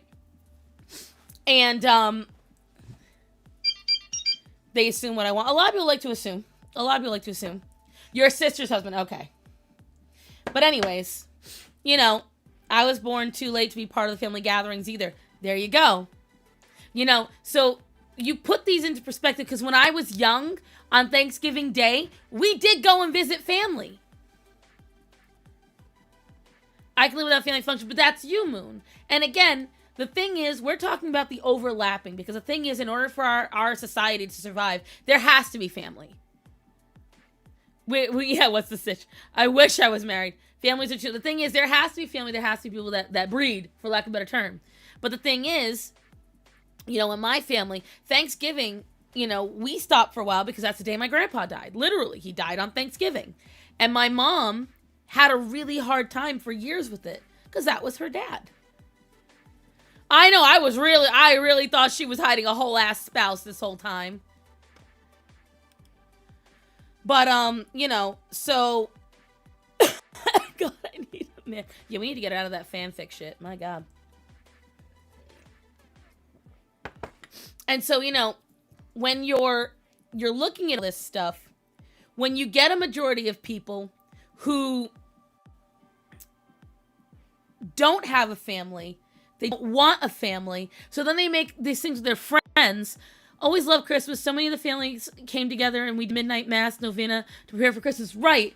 A lot of that has been culled out because the problem with it is that we are sharing what was traditionally just for Americans now with the whole world. And that changes things. It just does. Mom, put this on screen. Hi, man. I'm single. I might be retarded, but at least I'm not. I will tell you that you will never be bored. You also will never get a word in edgewise, but you won't be bored. I'm going to tell you that right now. You want to get her attention, you might do this in her face a few times, but you will get there. But she is very loving. And very talented. Just like I said, You'll have to be like, come on. I keep getting alerts, but there's no actual, thing. So that's the thing, guys. We have to put in perspective things that we just don't realize. And all of it does play a role. It does. It all plays a big role at the end of the day. I personally have always been about family. I loved big family. I loved having a big family. I loved participating in my big family stuff. Just jingle your keys with some manga in my face and I'll listen. But you gotta have to hold it away. Don't let her get it. Hopefully you're tall. That way you can hold it up high and she'll never be able to do it. Athena. Come here. Come on. Come on. Come on. Come on. There's a good girl.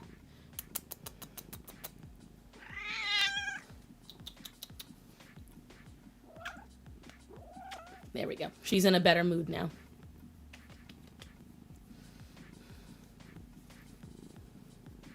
You feeling better? Yeah. I got little growls. She doesn't know what she wants. But, that's a lot of stuff where the family has had a hard time recovering. I do feel that thankfully the younger generation is Star Diesel family. See, but I don't see now one thing I don't like. For other people maybe, I don't like the idea of found family. For myself. Only because I had it And I loved what I had. And I have no desire to replace that. I have no desire to recreate that. Because I feel, in my personal opinion, for me, I gotta state this, that way no one feels like I'm attacking them.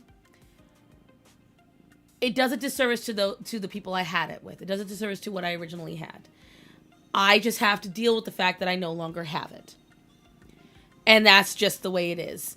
I love when other people find it and they make a really strong bond with other people and they make that found family.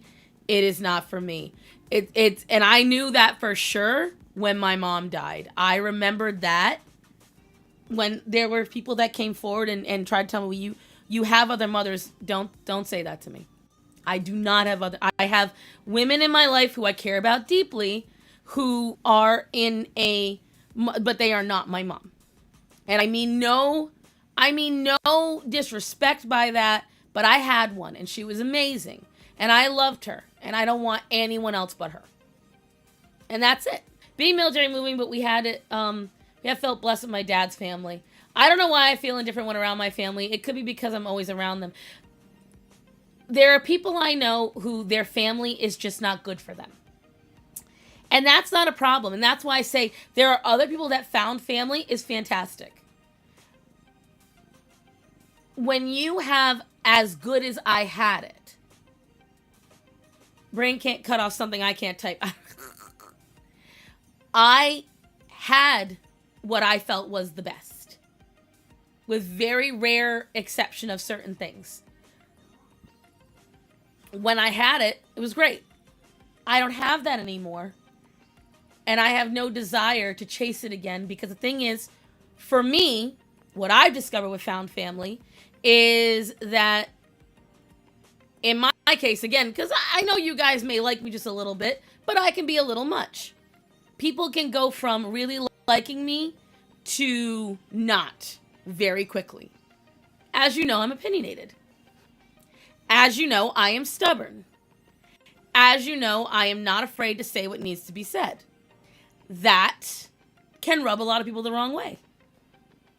So rather than take that risk, rather than go through all that headache, rather than deal with all of that, you know what's much easier for me? Her. This. You guys. I have a husband, and I have family that I care about, and that's wonderful. Found family, it sounds like fan fiction. For some folks, it is. And for some folks, it's not. I know it's a real thing, because I have friends who have done it. I have friends who have done that, where they've gone and they found family, and they go on, and it's... My dad did it with my Uncle Gary. I've seen it in my own life. My dad's best friend is zero blood relation in any way. Zero blood relation. My Uncle Gary and my Auntie Diane have been friends with my dad since he was in single digits.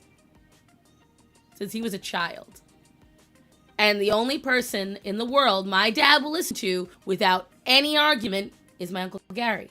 So it is real. It does happen. I have seen it. Brandon was the closest I had to a found family. Brandon's gone. I have no desire to find another. I feel the same thing about my dad. When I got married, I walked myself down the aisle because no one deserves his spot to walk me down. Exactly. Exactly. That was your dad. You don't want anyone to take his place. And I understand that so much. I'm so grateful that both my parents were alive for my wedding, because my brother didn't get that privilege. And I lament that all the time. All the time.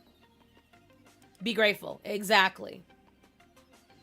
Exactly. Kat shows her love through bullying. Yes. My inbox is full of it. The both of you are so bad. You send me some of the nastiest shit. But I get that. I get that completely. I'm fighting it. I'm fighting it. So, because his anniversary just passed on the 5th. Brandon. Him passing away. When you're alone in the military works exactly. And so, it's just stuff like that. When you have it, in my opinion, once you've had it, and it was, in your opinion, the wholesome, exactly. There is nothing wrong with saying that you don't want it again. There is nothing wrong with that, because you've had it, and it was beautiful, and you don't want to disrespect that, and that's okay. It doesn't mean you don't become friends with other people. Don't make a mistake. I have friends, but I am with a lot of people, I do set a boundary. When Black Cat traumatizes me, I just judge her harshly. Oh, I absolutely judge Black Cat. I absolutely do. Love her, but she sent weird shit. Weird shit. Bullying is calling me out in a mean way. It's not mean. Sometimes it's just true. I'm used to it. Starman does it to me. Why? T-Mobile just being weird today. So you know it's a bully? Talk to everybody. Tell them how you feel. She doesn't feel good. She doesn't like that I moved her. She a freak. Who? Black Cats? Yes. The fudge you mean? The fudge we mean? I have a black cat. Her name is Pippin. I have a black cat. He's wonderful. He could be a jerk. But in terms of my psychopaths, her and Luna are insane. Calliope and Penny, just anxiety driven. Calliope is hidden behind the cat tree on the floor in the tiniest corner. Mom, can I time out Cat for saying absolutely true but mean things? No. No, you cannot. What are you doing? See, the problem is she doesn't want to settle on my shoulder where it'd be easier on both of us. Nay. She wants to sit on the very edge of my stomach where she can just boop right off. I thought Black Cat was a little wholesome. Well, I'll be damned. Black cats can be wholesome. But Black Cats will send me some weird ass shit. Anytime there's something to do with Blossom, Black Cats is right there. She sends me his videos. I have seen on many body positive videos, I'll see Black Cat's face in the likes and retweets. I know it's her. I was doing this J-Bay video, and there's one of these videos of Jay where she was talking about being discriminated against fucking Black Cats. I had to move her head out of the reshare because she had liked and shared the post. And I know she does it just to be a troll. I'm judging you. Because the thing is, the reshares are new. Those only started a couple of months ago. So, that means she went and found it and did it. She can be absolutely wholesome if she's in the mood. And I will see it fairly often. Black Cats is being discriminated against. Do we really want to go over some of the food options she has come out with? That's a lie, Trash. That's a lie. I don't reshare purposely. You have to click the button. What are you talking about? There's 3 people that I follow on Instagram whose faces are everywhere. One of them is a very large creator in the tinfoil hat Republican side. One is a personal friend of mine, and the other is Black Cats. Actually, I lied 4. There's another large creator who she never outwardly does anything pro-Trump, but everything with Charlie Kirk, with Trump, with TP, everything, her face pops up. Everything. Black pugs being discriminated against. I also reshared on accident. To be fair, I accidentally hit the B button, sometimes the B button. What B button? You're just scrolling. The button is under the like. No, it is not! Do you mean on the side? Girl, pay attention. Be so for real. And then you can just undo your share. The button is under the like and getting it. Oh, did you guys hear about the rapist that got away with his crime because of a corrupt judge? I did not. Say what? I haven't seen you in the comments of that one stylist fan. Oh, no, you don't understand. I don't deny you'll see me in some of that thirst shit. I especially, you will see me in some weird videos. If I think the comment is hilarious, if I think the comment will hit, I don't care how bad it sounds, I'll make the comment. If I think of it and I think it's going to be good for the comment section, I say it. I only got one eye that works.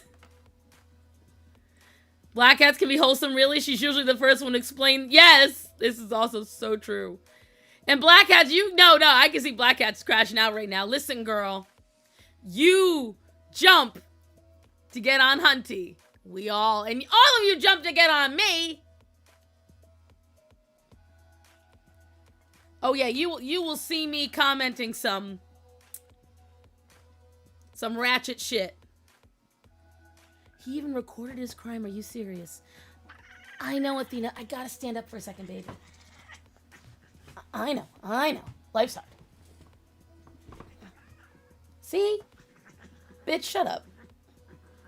I know. She doesn't know what she wants. Look at this bitch. I'm talking about you. Yeah? Are you angry? Yeah. She's so angry.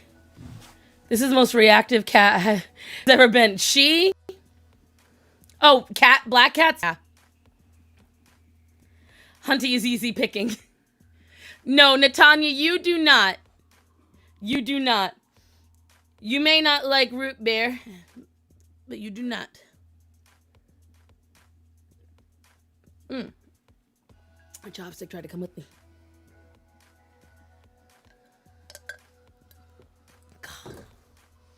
God, that honey is too at the end. Cat, just because I'm retarded doesn't mean I have to be bullied. Add me on this. Hold on, I gotta stand up because holding all those heavy ass animals, my butt is killing me. I need to get a new chair. That's what I need to do. It's so hard to get one. At this point, I don't even care about the weight restriction. I'll sit very gently on it. It's finding one that's my height. It's so difficult. I'm tired of wearing these shoes, Grandpa. I just want to sit in a chair. I'm tired of this, Grandpa. That's too damn bad.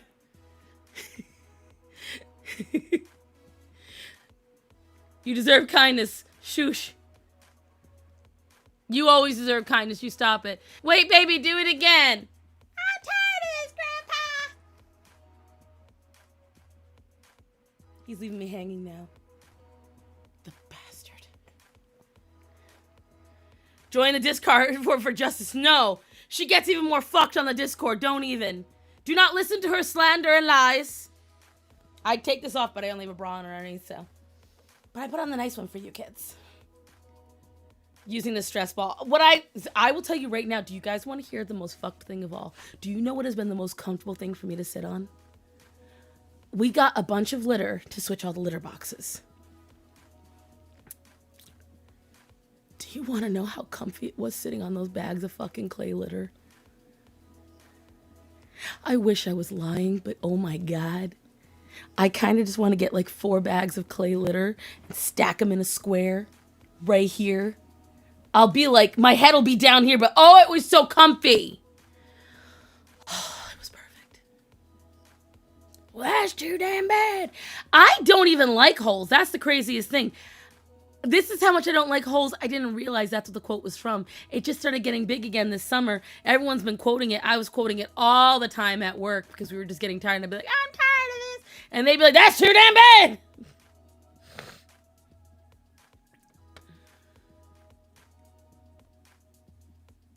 Ow. Ow. But whatchamacallit?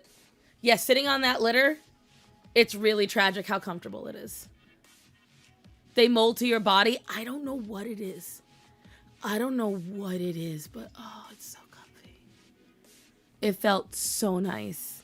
I assume it's got to be that it molds just a little bit. Boo! I don't like sad movies. I just don't. It's just the way I am. I'm sorry. What should I have for dinner? I'm in town. I don't know what you have in town. Holes is weird. It's a weird movie, and it's sad, and it's dark. The closest to a dark movie that I really, really like is Labyrinth.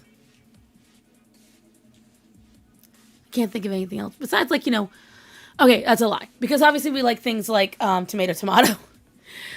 I obviously like things like, I love The Mummy. Did you guys hear the making of The Mummy? I don't know how to feel about this. I don't know how to feel about this at all. I don't. Speaking of TV, though, who has seen the last 2 episodes of Has Been Hotel? Because, Hunty, you were someone I wanted to talk to about it. But if the rest of the audience doesn't watch it, then it's not worth talking about on here. But I kind of want to talk about it. Do you see what it said about you in the exposed Discord? I don't know what the exposed Discord means. Oh, okay, so it's hey guys, look, we found another bot.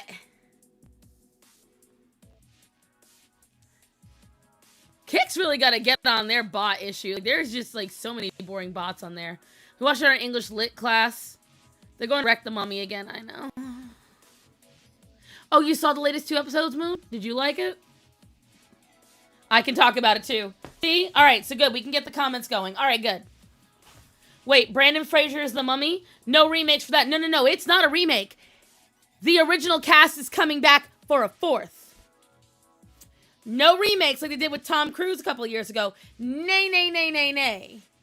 This is going to be, whatchamacallit. Oh, I can't remember her fucking name right now, but the girl that plays Evie, the original actress, and Brendan have agreed to come back for a 4th film. I wrecked more than one shoulder. Ooh. Bold, you assume I've seen any of the episodes yet. Oh. Girl, you're willingly online, you of all people? I like Vox a lot. I think they did a lot with... Look. The exact same sentence, another bot. Kick, you gotta get on your shit. I hate that they're bringing it back. Here's my thing, okay? Here's the only reason why I don't. You ready? Cars 3. If you don't understand the reference, then it'll make no difference to you. But Cars 3. Because we all forgot Cars 2 existed as a result. I know, right? It's just, they just skipped the number for some reason. So when you look at The Mummy 3, where they couldn't get Rachel Weiszman, I think. They couldn't get her for the 3rd one, which is why it sucked.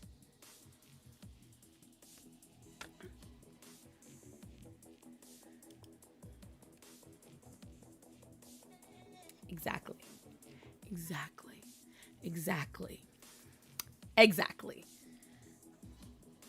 Cars 3 did not need to exist. Yes, it did. Because we had to get rid of Cars 2.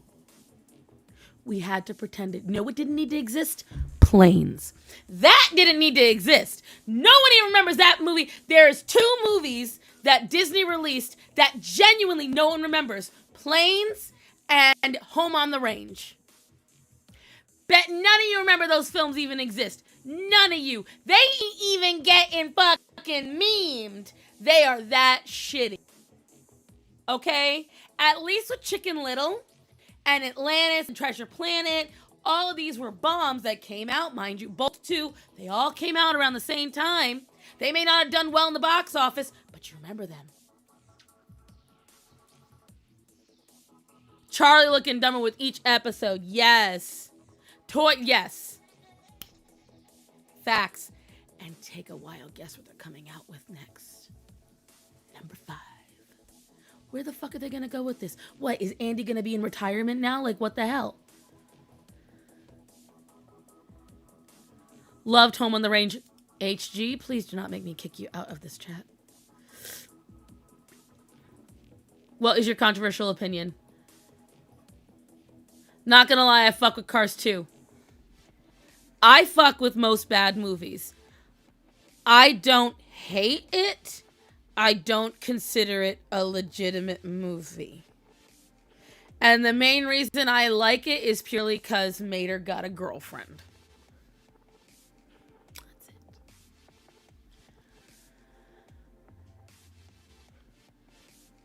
Poor Andy. Planes was a nightmare before Cars, right? I like Chicken Little. Chicken Little was good. Meet the Robins is another good one. I love how Muppets Most Wanted had a throwaway line about Toy Story 4 and it happened anyway. Too much Meat Cannon. Meat Cannon does a lot of weird stuff like that. My son was obsessed with the Cars movies.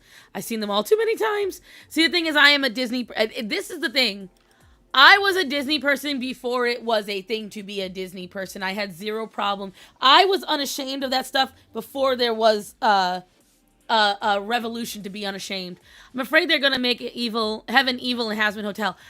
I don't understand. So the Speaker of God, if you guys haven't seen it, the Speaker of God, who is also voiced by Odette's voice actress, which I couldn't figure out why the voice sounded so beautiful and familiar. And then when they said this is the same woman that did Odette, I was like, oh my God, that's what it is. I cannot believe at her age, she still sounds so fucking good. That's besides the point. So, Chicken Little scared me for some reason. Why? See, I don't agree about Cars being overrated. I loved the first Cars movie. I thought it was great. No, they're not trying. Loot was always evil. You have to understand that. Loot was always evil. Loot was not a good person because Loot never had to do anything to get into heaven. Do you understand that? Loot was a creation by Adam. Loot created all of the exorcists. That's what you have to understand. All the exorcists were created by Adam. He made them.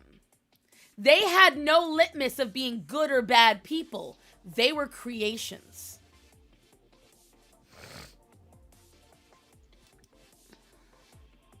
No argument here. It's my favorite. That's just good taste, Natanya. That's just good taste.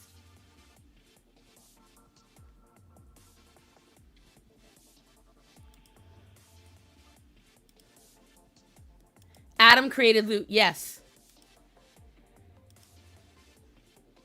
I was raised on Looney Tunes, not Disney. I was raised on both. I was raised on Looney Tunes, Disney, and the Stooges.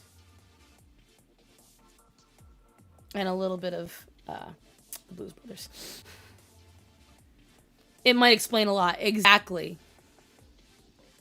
I want more Abel, though. Abel looks like he's going to be a good character if they handle him right. If they handle him right. I actually did not finish watching episode 3 on Hazbin Hotel because I hated so much how tone deaf. Because again, this is something that fucking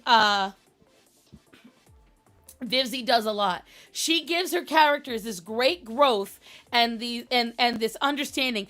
And then when it is not convenient, she takes all of that, she balls it up and she throws it out the window. And we said this last time because she does not write for overarching story. She writes for moments. And she even admitted it in an interview. She's like, I have these moments in my head that I want to hit and I go into them. But that's not how you write.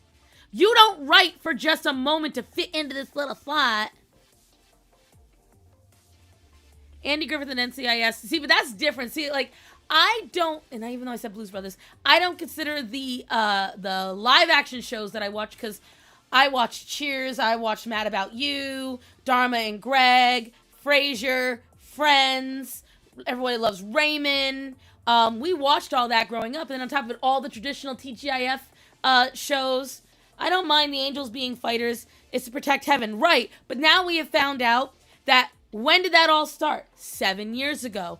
All of this and by the way, guys, if you don't realize 7 is considered a holy number. 7 years ago is when several different things happened in the show. Hello, Athena. You've got Lilith disappearing. You've got Alistair picking the fight with Vox. You've got Alistair going away and stop being a radio demon. You've got all these different things that happened. What is the point? And everyone's sitting there saying, oh, well, Rosie must be a really powerful sinner.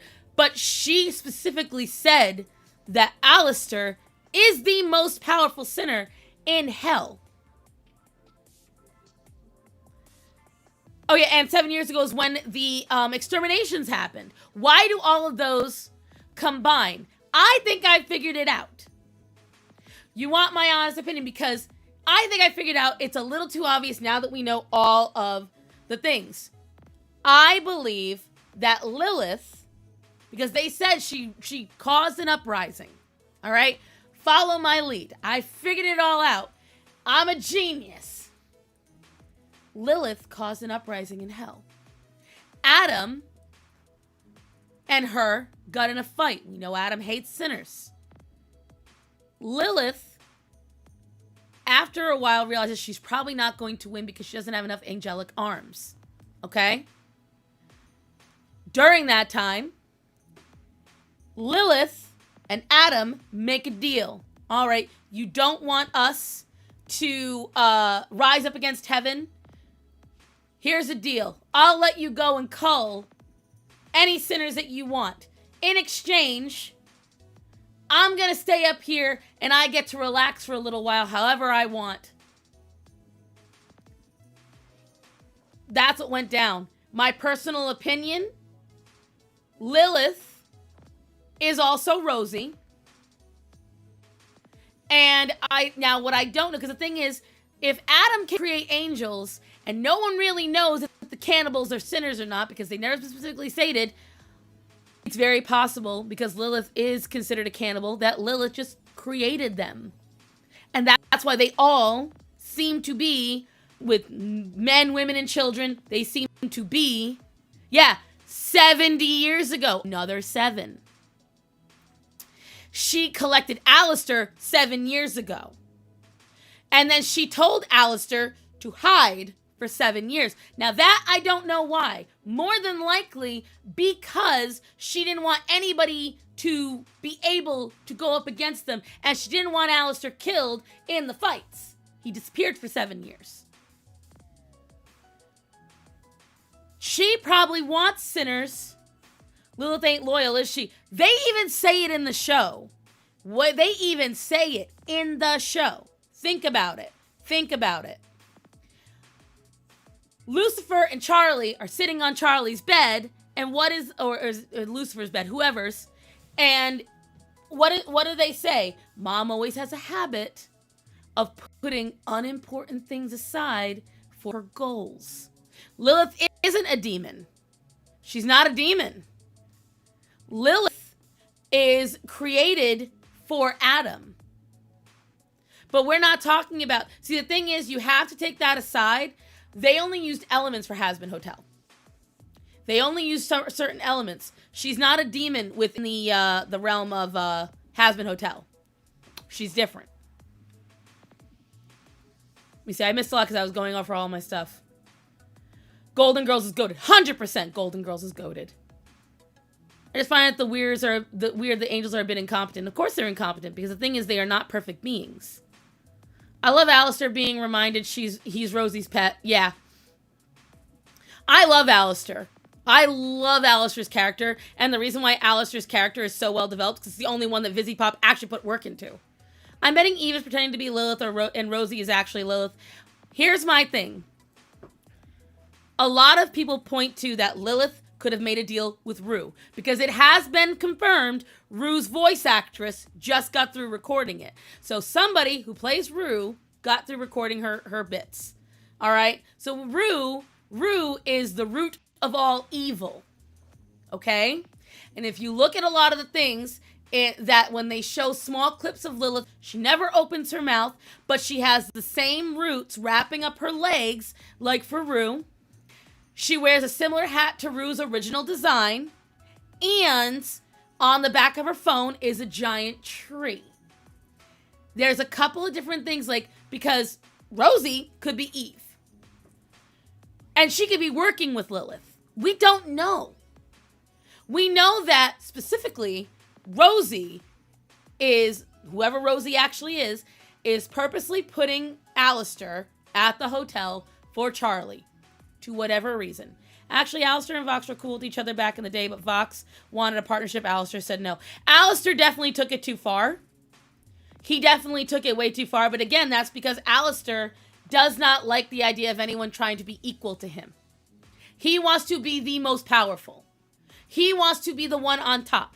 And that is why he mocked Vox. He was fine with Vox being an underling, but we all did see one thing. Alistair actually showed a true crack in his facade about not caring about anybody. It's when Nifty almost died. That was when he actually halted, because he was looking directly at Nifty. If you watch, you see his eyes were on her and he went, "Stop, call your goons off." Because he didn't think Nifty would actually get hurt. I hope Charlie gets a reality check when it comes to redemption. The thing is, Charlie actually did hit the nail on the head. She did hit the nail on the head. And that's why, even in a bad situation, she had to go through that with angel dust to realize how the redemption actually works. And in Christianity, it is true. We believe everyone can be redeemed, or at least in Catholicism. Everyone can be redeemed. Everybody can turn around. He's a power bottom even when he's on top, not on top. I hope leave Nifty alone. So Nifty almost died. So I lost train of thought. You guys threw me off. Hold on. The reason why you have to disseminate it from watching Pentius's episode. Pentius only got redeemed because he was in hell for the sin of non-action. Now, why that's important, there is a lot of theories of fallen people who go to hell for non-action, specifically when Jesus was hung on the cross, and people who didn't help him. Okay? So, who had beef? She went up against Valentino. She was trying to kill Valentino. You have to watch the episode. But essentially, Valentino had a gun to Nifty's head, and Nifty has zero, idea. And I'm pretty sure he had an angelic weapon on him. So that's why he did that. So Valentino was going to kill Nifty, and Alistair said, "Call him off. You got me." But, what was I saying? You guys threw me off again.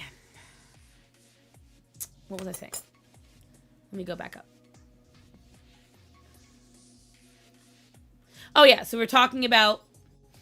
Actually, that is not Angel's sin. Angel's sin has nothing to do with being a whore.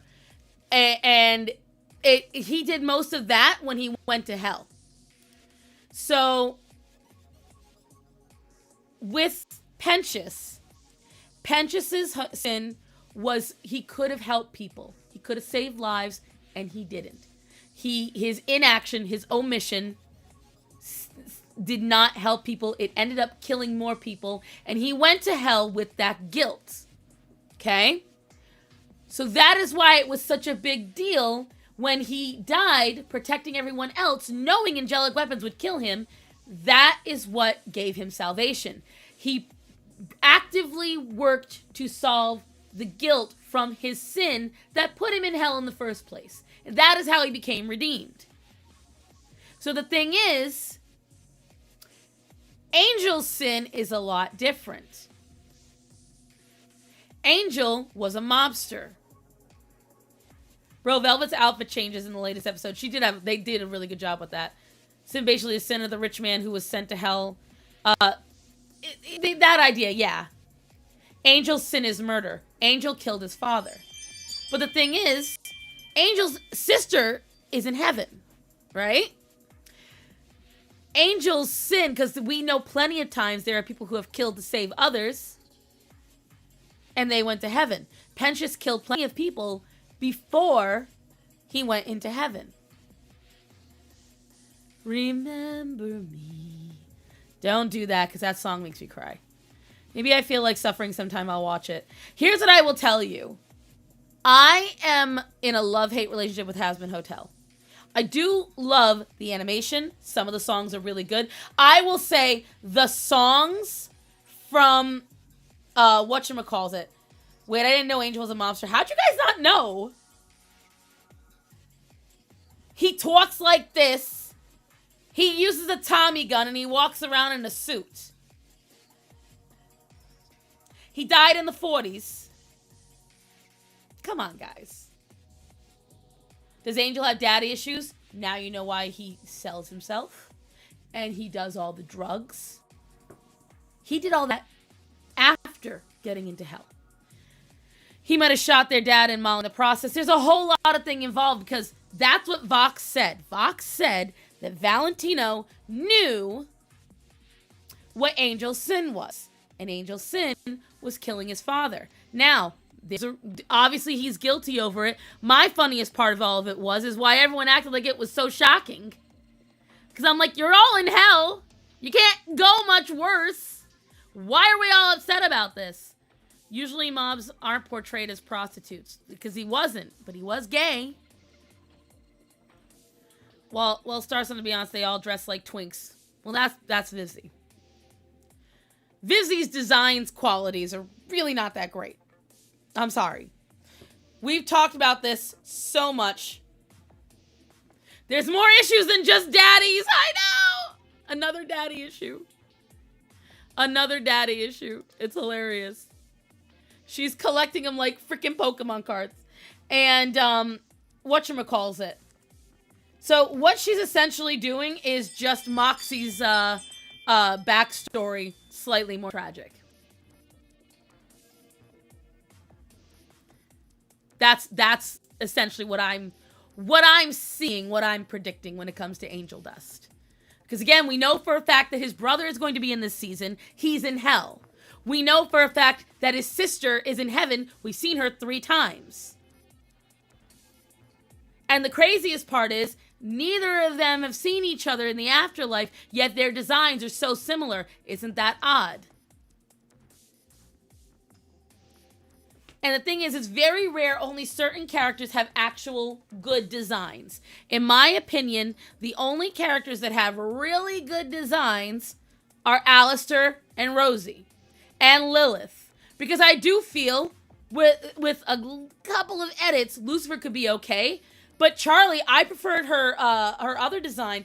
I think that there's a lot of elements to Vaggie that are good. But I think, once again, slapped on too much stuff. Right now, she wants to save who she knows she can save. She even said it directly to Vox. She believes everybody can be redeemed. She believes everybody can be redeemed. Daddy issues, chaos junkies, more daddy issues. You forgot sex, and more sex. Toxic relationships, sex. You forgot those parts.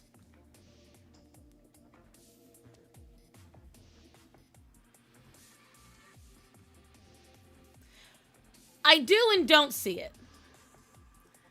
I do and don't agree, because the one time that is a part of the whole entire theme, and it would take a little too long for them to build up, but I don't disagree with what you're saying. 100%, I hate that they have Brandon Rogers doing it. It absolutely ruins it. Every scene that Katie Killjoy is in is ruined. Every single scene that Katie Killjoy is in is ruined because his voice is too distinctive. He is too distinctive of a voice. He does not have the skills to change the way his voice sounds. So he just sounds like himself. And it doesn't give the girl who played Katie Killjoy, it had that beautiful tilt of bitch and Karen, but also enough where you're like, oh, she's kind of charming. She's like true. It's I don't like it. And the thing is, she ain't gonna change it. She already made, my worst thing is the girls that play the two little sirens in Hell of a Boss. That's the same voice actress that does Katie Killjoy. So it's not like she doesn't talk to the girl anymore. Why would you do that? It's so gross and it's terrible. And honestly, it's really like, it was fine listening to Blitz be a little bit of a creeper about sex because it's supposed to come off as crass and annoying. It's just really gross when he tries to be super sexy as a woman. It's just like, no, it's not even funny. The jokes don't hit. They don't hit. He doesn't say them right. I don't know what it is. Brandon Rogers is a very funny guy and he does some very funny stuff. But the thing is, here's what I will tell you, right? So the character Katie Killjoy is based on one of the characters he made for his real life skits. When you see that, you can see it is a man playing a woman, so it comes off as funny. But unlike with Linda Belcher, we'll use Linda Belcher as a perfect example. The guy that plays Linda Belcher, he does a really, really good job where you forget it's a man. You're not hearing a man. You know it's a man playing it, but you're hearing a woman. Because he does a really good job of tilting his voice and moving his vocal cords around, and the way he says things and the way he addresses things, it feels like a woman. Brandon, he can't do that. He doesn't know how to do that. He is just a guy doing it. He doesn't deliver the lines in the way that a woman would. He doesn't hit the jokes the way a woman, because he hits the jokes like there is a visual joke he's doing himself with his facial expressions, and it doesn't work. Because Katie Killjoy is a pretty character. It's a hourglass woman with a beautiful smile, cat eyes. I feel like Velvet at the very least is a backup plan. Ox betrays her. Maybe she'll save Val too. Velvet, I actually really do believe could be a redeemable character. But yeah, when I tell you, one of the biggest disappointments has been Brandon as Katie Killjoy. And I am not alone in it. What I was floored by is how many people agree. That shocked me, because I know Vizzy is so used to all of her followers going, yes, oh my God, yes, we love it. I am so thrilled that even some of the biggest dick riders for Hasbin Hotel have been like, this doesn't work. It's not fun. It's not enjoyable. It ruins the scene. Thank you. When he did that homophobic bit, it just wasn't funny. It wasn't. But it was so funny when the original voice actress did it. Oh my God, she was like, I don't touch the gays. The way she did it was so good. It hit so well. When Brandon did it, it was just like,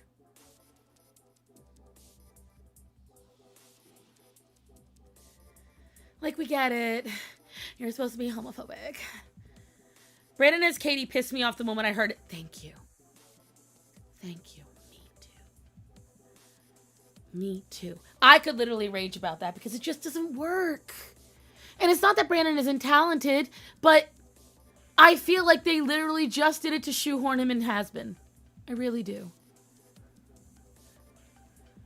When Brandon does it, it's expected. Thank you. Why? Because the original voice actress for Katie, she doesn't sound like someone that would cross the line. She sounds charming and refreshing and clean and clear. And then you hear her just come out with this horrible shit and you're like, whoa! And it catches you in the right way. Vizzy recasting Brandon as Katie Killjoy to appease his ego is the same reason. I don't even think it's appeasing his ego. I really do think it's just because they're besties. That's her little favorite, because she made Katie Killjoy based off of a character he made. And him crashing, that's all on purpose too. They plan all of that. The wind was sucked right out of my sails. Right. It doesn't work. It doesn't work. Kick, get on your bots. They're boring. Oh my God. Same fucking tired shit. We're not falling for it. It's very disappointing. I will say that. Out of all the things she does. Hello, Dolphin Milk. Look. How's the babies? The furry and the human. It's very, for lack of a better term, it's just very disappointing. It's very disappointing because there is so much that she could do with it, and she's too busy playing favorites. At least when Tim Burton does it, he does it with two talented people that actually can change how they sound.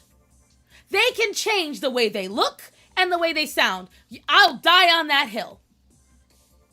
He may sometimes write them in the same way, but Helena Bonham Carter and Johnny Depp are talented actors who can do a lot of different voices, and they can change the way they look, and they can change the way they sound, and they can change the way that they're portrayed.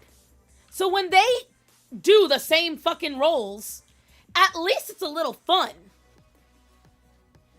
When you do that with someone like Brandon, who has too distinctive of a voice, it's too loud, it's too harsh, it's too distinctive, and he does not know how to change. At least the burger people are funny. Bob's Burgers, yeah. But in the end, Vivzy won. She's a quirked up little white girl, right? The furry one is terrified of the human one. Oh, poor baby. Yeah, she's a quirked up little white girl without a lot. Again, like we said, we figured it out. We figured out Vivzy's thing. This is the only way she can get her Hogwarts letter because she's too cis white female. That can't get her any points. She's too privileged. She has good family. She can't get anything about that. And she's got money and talent. Oh my God. How is she supposed to compete in this entire industry where the only way you get ahead is if you're disenfranchised and a minority? Ah! It's the only way she can survive. Hunty was the realist for that one. The realist for that one. And so it's just like, I've had a lot of people have gotten disenfranchised with Has Been Hotel. Because, and Hell of a Boss is what did it. That's the biggest thing. One, a lot of the songs in this season in Has Been Hotel aren't good. Everyone loves that Lute song. I said it last time. I'll say it this time. On its own, it could be very fun. In the context, it's just cringe. It's just cringe. So she makes perpetual gay porn. And again, I say, the irony that she doesn't get that you keep putting trans people and gay people in hell. Life too good, gotta oppress yourself, right? Well, because how can she like herself if the oppressed classes don't like her too?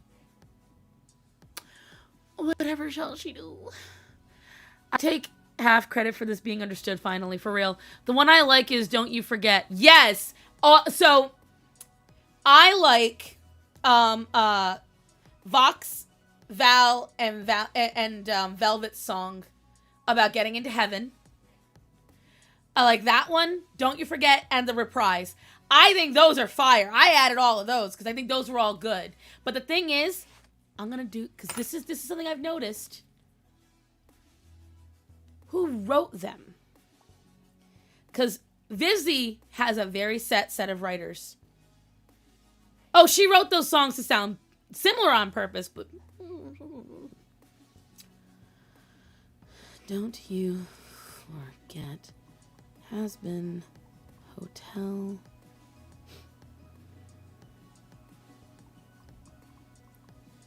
Writer.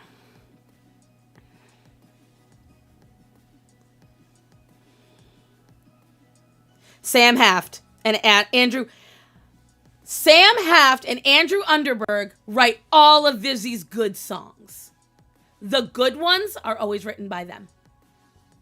And sometimes she's got Black Griffin and whatchamacallit, Tombstone. Something Tombstone.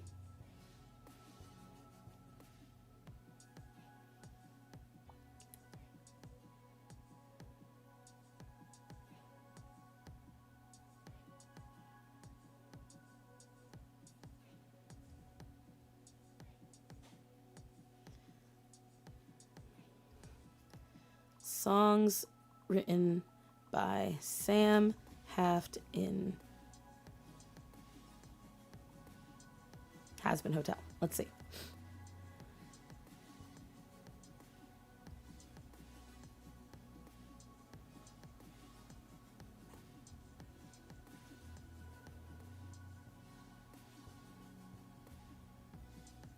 All right, so let's see.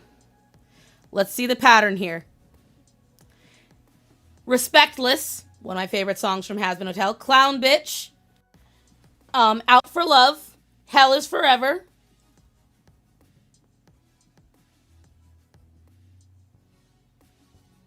Stayed Gone. Loser Baby.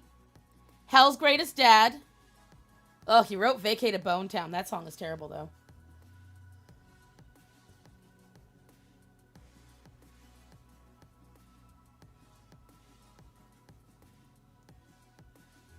They don't even show the songs he wrote this season.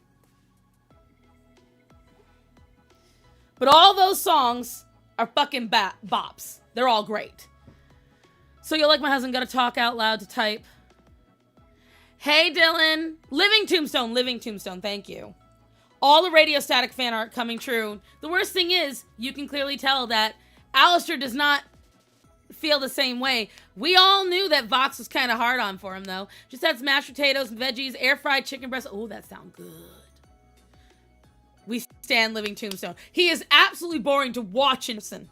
But, oh, is he a good artist? Oh, is he good? Hold on. And Has Been season 2. Let's see. Don't you forget, once we get up there, he wrote those.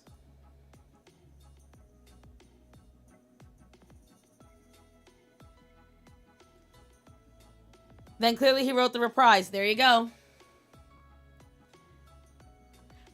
When people tell me they love it, I judge them hard. I judge them so hard. It is such a terrible song. It is, and it's such a waste because the voice actress has such a good voice. That's the voice of Marinette, by the way, guys, from Miraculous Ladybug, the woman who plays Veronica. And they waste her voice so much. The only time they used her voice truly right was when she was in House of Odious. It's the only time they've used her voice right. Making Alistair gay, making him want anything to do with Vox will be disgusting, because you want my theory that nobody likes. I think one of the reasons, if you noticed, there's a couple things everybody noticed. I definitely noticed it. He does not feel he has to lie to Rosie at all. Ever. Christina V, thank you. He doesn't have to put up any facade. He sits with his legs spread. He swears more. He kind of breaks down that mask. He doesn't put up any facade with her. In the pilot, they show him looking at the family portrait, and he looks specifically at Lilith, looks her up and down, and goes, in my opinion, the closest to being in love that Alistair has is Rosie, and that's one of the reasons why I thought it was Lilith all this time. All this time. I thought he was under Lilith's control the whole entire time. If she erases the aces, she's gonna be done for more. I know, right? But my thing is, it's making every major character that Vivzie has gay. Nobody is straight. All her major characters are some kind of gay or have been with the opposite gender. Nobody is straight. Val and Vox making Al unsexual. Yeah, exactly. Like, everyone was sitting there going, oh my god, Alistair is panting. He literally spent the last 15 seconds of the song being continuously electrocuted. And then people were like, well, electricity isn't his powers. No, his powers have nothing to do with electricity. Nothing. It does have to do with radio waves, and it does have to do with voodoo. Nothing to do with electricity. That is all Vox. Wait, what are you talking about? Has-Been Hotel.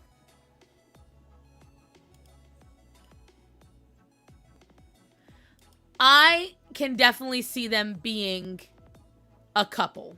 They match the best. They match energies. But out of all of them, there's apparently... Because Vivzie has a hard time dropping important lore where it should be. Like, apparently, the reason why everyone knows that he cares about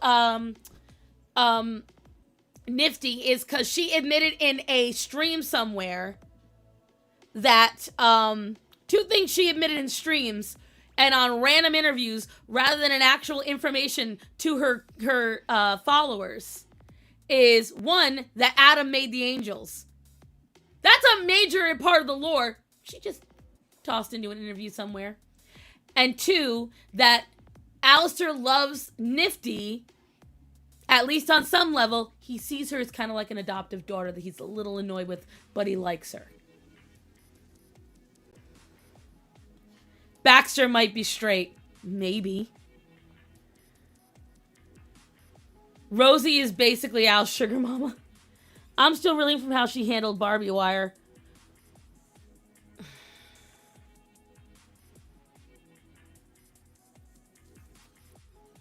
There was so many routes she could have gone with that, and then she just dropped.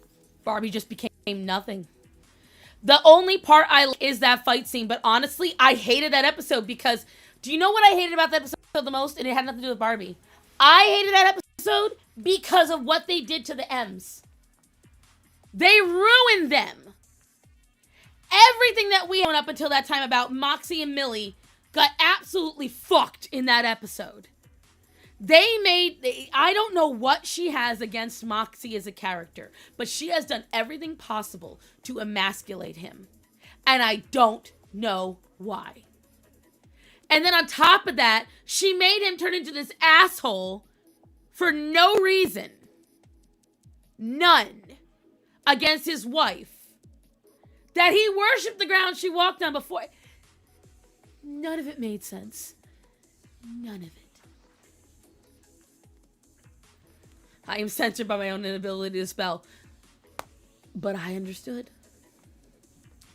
There's a whole lot of things that Vivzie does that's just disappointing about this stuff. And what makes it the most disappointing is that it doesn't have to be that way. But she's so busy rushing towards these scenes. Like, for instance, the whole scene where fucking Stolas and Blitz are dancing in the moonlight on what is essentially Christmas. What the fuck was that scene? What was that scene? What the fuck was that? What was that?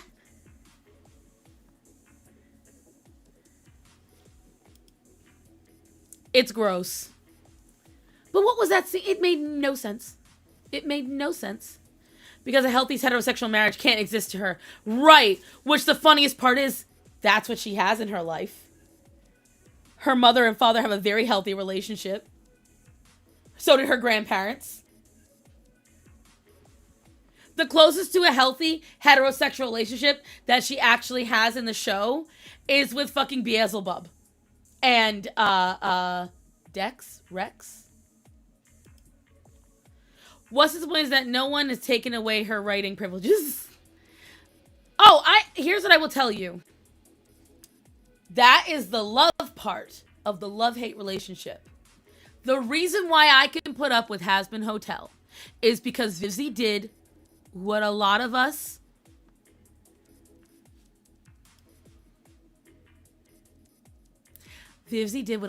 could never do. And I grant her all the credit in the world for that.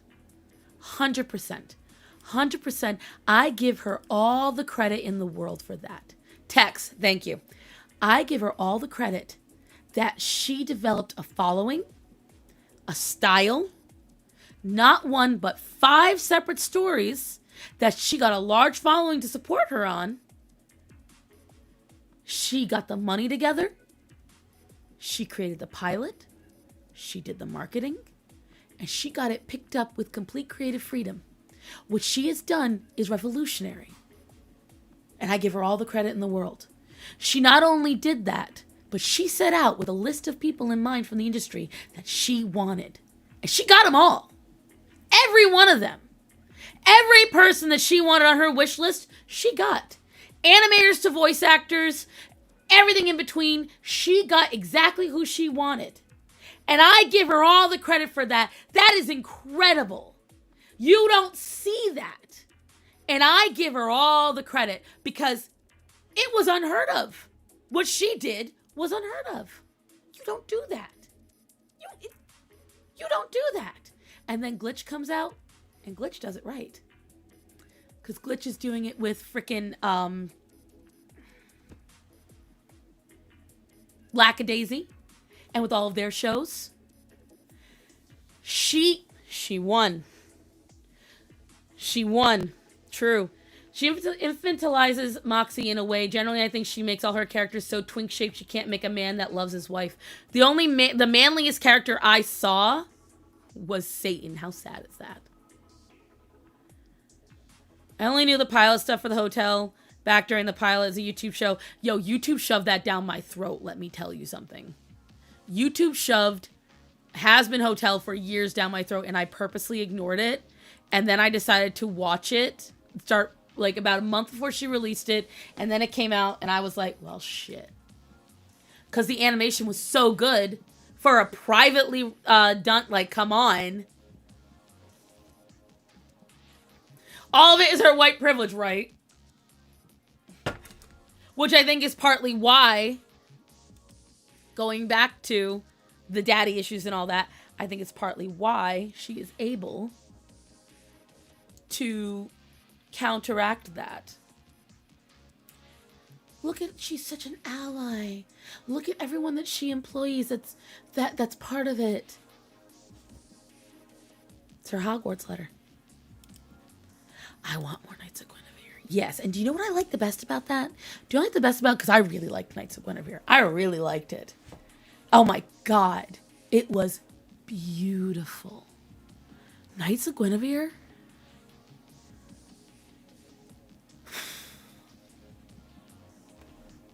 It's some of the prettiest animation I've seen in a long time. I mean, the manliest character that I saw, that I generally know of from is Vortex. Vortex 2. What, Greta? I'm getting informed that I'm taking too long now, guys. I might have to stop the stream soon. This is going to be in textbooks for pioneering, and yes, 100%. 100%. A lot of people are also going to have her in textbooks for being a horrible writer and an inconsistent one. She is going to be a case study in how to fuck up. That's what she's going to be, because when you see it all in its succession, it doesn't make a lot of sense. There's a lot of characters who go through these arcs, and none of us connected with them. None of us cared. She does that a lot. There's so many ways, especially with Hell of a Boss. It's really sad that the shorts are more endearing and more fun than, yeah, but they show them as toxic right wingers. Frankie. I'm fatter than Frankie. Frankie's muscular. And she's missing teeth. Bitch. In the one instance he was around, he's also a bitch to Moxie. Exactly. He's toxic. He's not a positive person. Now the question is she due for the plateau crash? Oh, she's already reaching it. A lot of people who were major supporters, they never talk about her anymore, if you notice that. When she first crashed on the scene in 2022, 2023, because you got to realize something, guys. Put it in perspective. The month Brandon died was when the Has Been Hotel premiered. The pilot. That's a lot of years. That was 2019. 2019.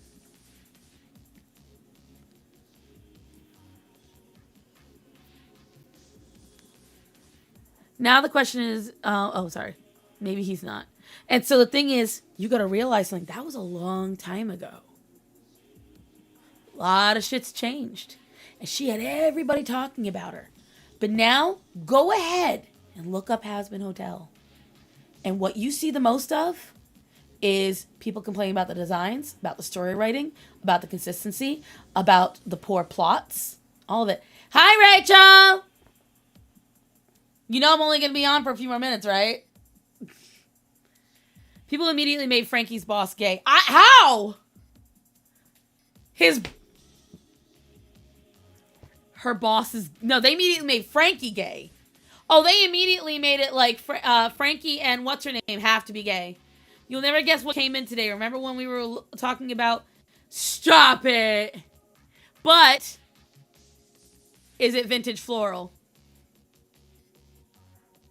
That's what I need to know.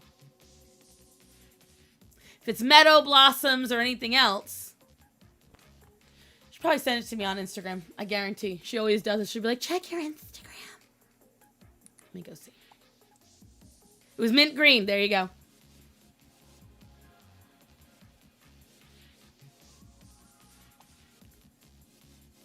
Pretty art, shitty plot. I wouldn't even go that far. I would say it, whatchamacallit.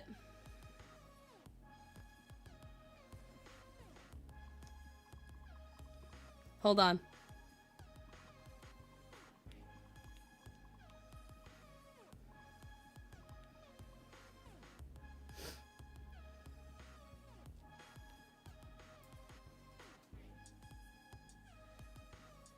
There was 2 women that posted a very obvious rage bait thirst trap video, and in the comments, in the description, what would you call our clan? One of them is like about the size of me. Hold on, I gotta mute it.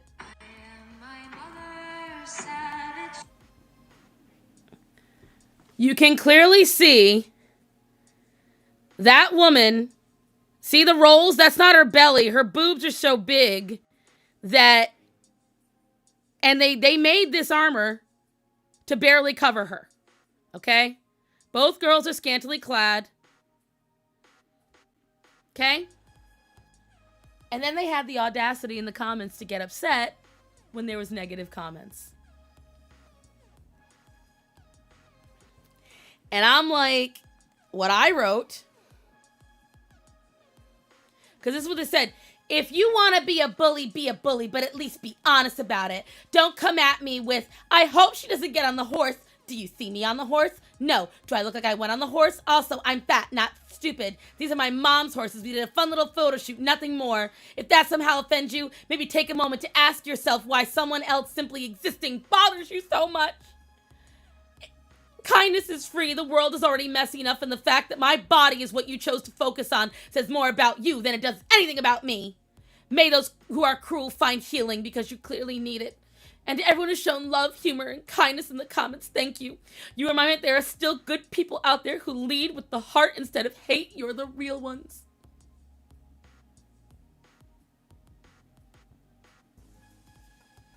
And here's what I wrote. Girl, you know damn well what you were doing getting dressed like that at that size up here on the internet and then making caption, what would you call our clan? And you didn't expect people to come at you? Girl, that's a lie and you know it. That is all I wrote. That is all I wrote.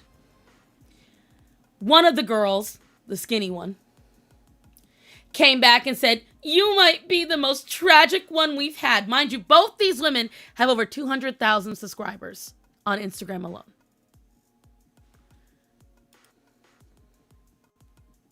So ready? Coming from a woman, an artist, the internalized hatred must be crazy to tell people, oh, you posted something to get hated on. No, you posted it to get attention. Obviously, we expect this. We know 50% of humanity is below average when it comes to intelligence and kindness. But to use this as an argument to say we should just take it because we should expect it, so we should bow to it, take that side because of it, weak and tragic.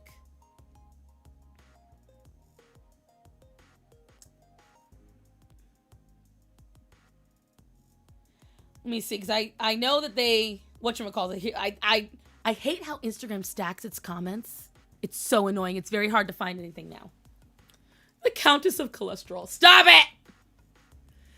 Man, the problem is you believe, this is what I said. Man, the problem is you believe that all women should think like you. That's actual oppression. I'm an honest person, and that's the honest truth. You both knew exactly the reaction you would get from posting this. It's partial rage baiting, partial thirst trap, and all for clicks. Just because a fat female artist doesn't,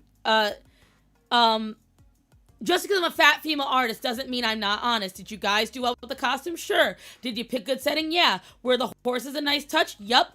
But you then posted it for the world to see and then clutched your pearls when people stated the obvious. And now you're trying to shame another woman because she didn't fall in line with the right thing you expected of her. You should maybe explore why that was your first gut reaction to my comment, which, by the way, was tame compared to others. I merely called you out. You knew what you were doing by posting this, and I stand by that. Gotta put baby down for a nap. I expect better of my fellow women artists. It's exactly what I got. Put the baby down, give her kisses. We love you, Pink Dolphin Milk. Then she wrote back, because mind you, again, these girls have a huge following. Huge following. You called us out for something based on your own assumptions. It's insane to think we post things for rage bait. By your logic, your whole profile's rage bait. What do I post on my Instagram for rage? Nothing. The only reason you're not getting that hate because that you are justifying is because you haven't gone viral yet. I have gone viral. The fuck you talking about? If you go viral, you get hate. That's how it is. And yes, we brace ourselves for it.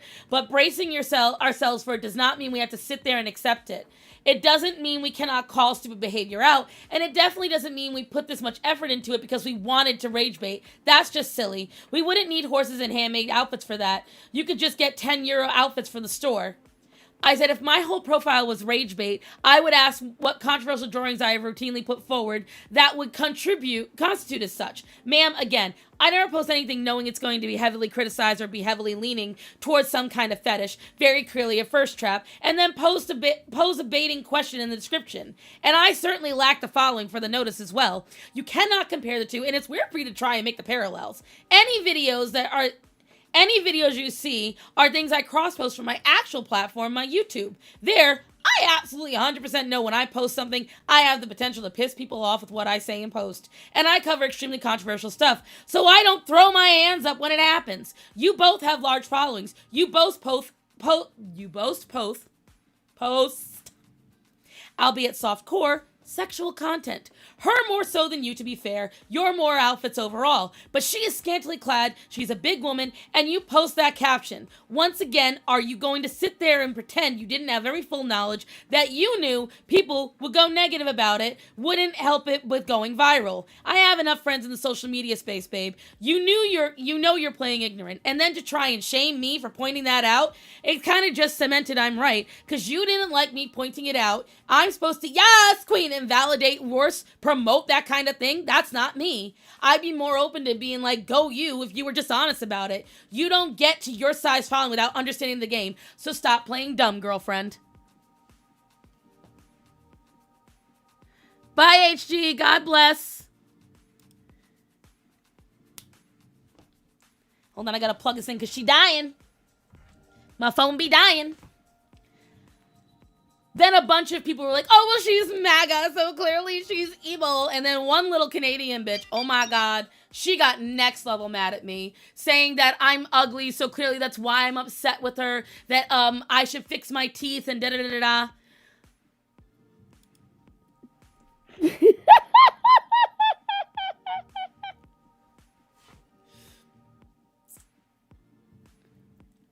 Yeah, someone said I was using it in Grapist. I was making a rapist parallel. The fuck?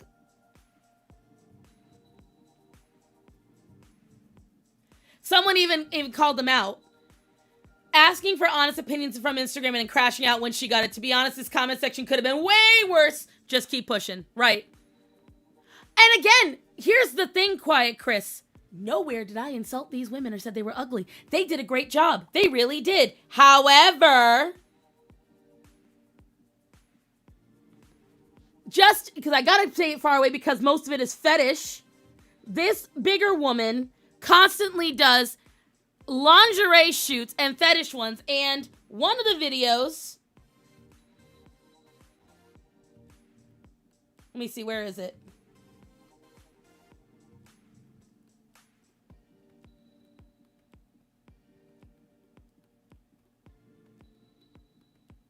The Beetlejuice one.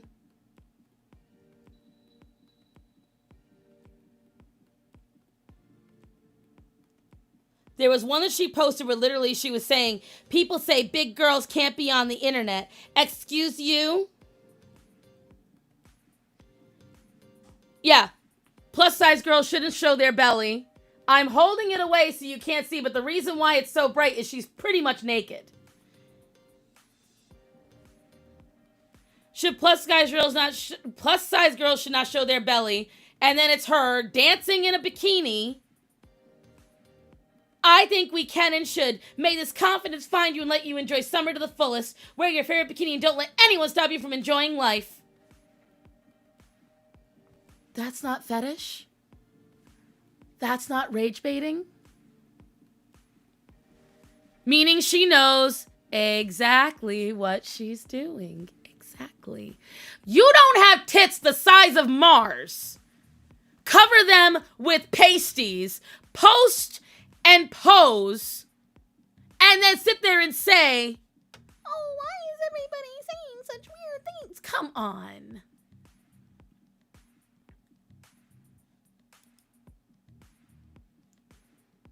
Oh my God. Shock of ages. Shock of ages. And again, my point is this. I have zero problem with you doing it. That's freedom. They're not even from America. These girls are from New Zealand. So I don't give a flying rat's ass. But again, a lot of these people... What the hell? Oh my God, they put a weird thing for the cover on it now. That is weird.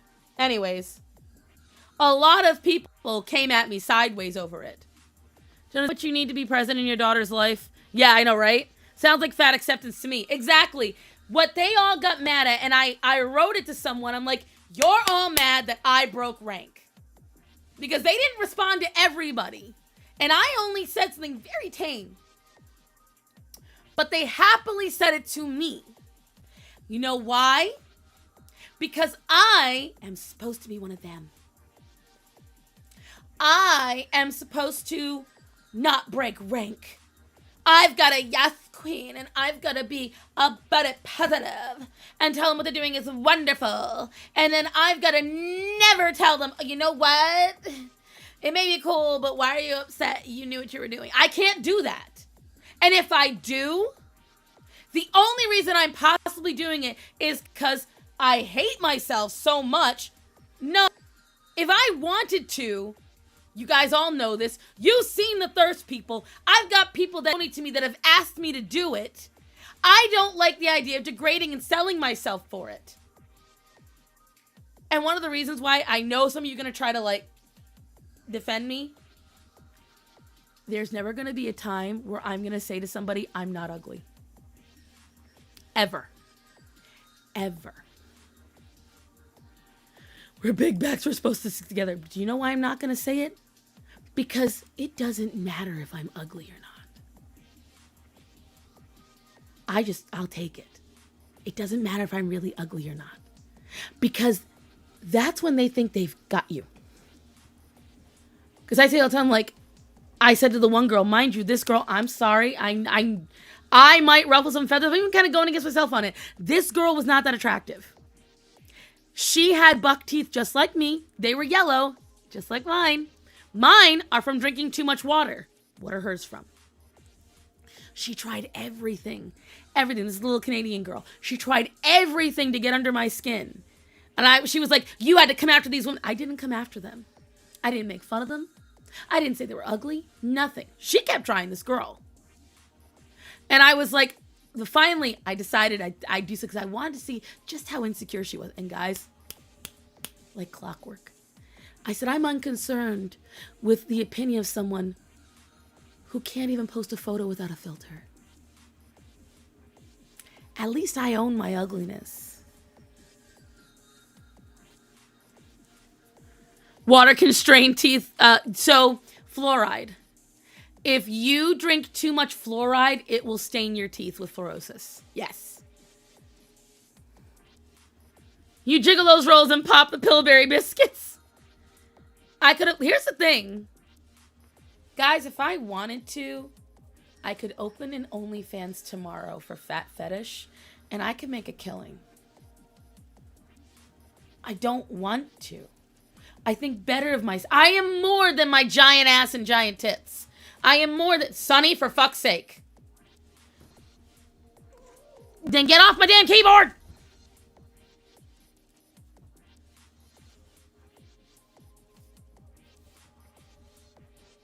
That's the thing. Like, I know that I could make that money. I know I could. And that's the problem. When you sit there and get insulted about somebody being bothered by your half-naked body being posted online where everyone can see it, you are not built for this industry. I remember when all my vanity insecurities left my psyche, I had just given up, gone off modeling a set 3 days before. Some angry crack host screamed about how I had a big fat fuck I was a fat with my big ass, and I just wheezed. I know how I look. I know all I gotta do is slap on some lipstick and eyeliner, and I already look 10 times better. My skin on my face is good enough, and all I have to do is get some cover up for anything that might be wrong. I am more than just a source of hand jobs. No one sees the inside of me. There's more to me. Don't love me just for my body. And so, you know, and you guys have seen it, I have never shied away from showing you my body. Ever. I know it seems hypocritical today, but I really like this, and Pink Dolphin Milk got it for me. And it's got all stars on it, and I have my matching slippers. But now I'm all like heated. So, wait, there's a market for fat people? Bro, all jokes aside, there's a massive market. There's a massive market. Massive. I have gotten so many offers over the years. So many. It's not even funny.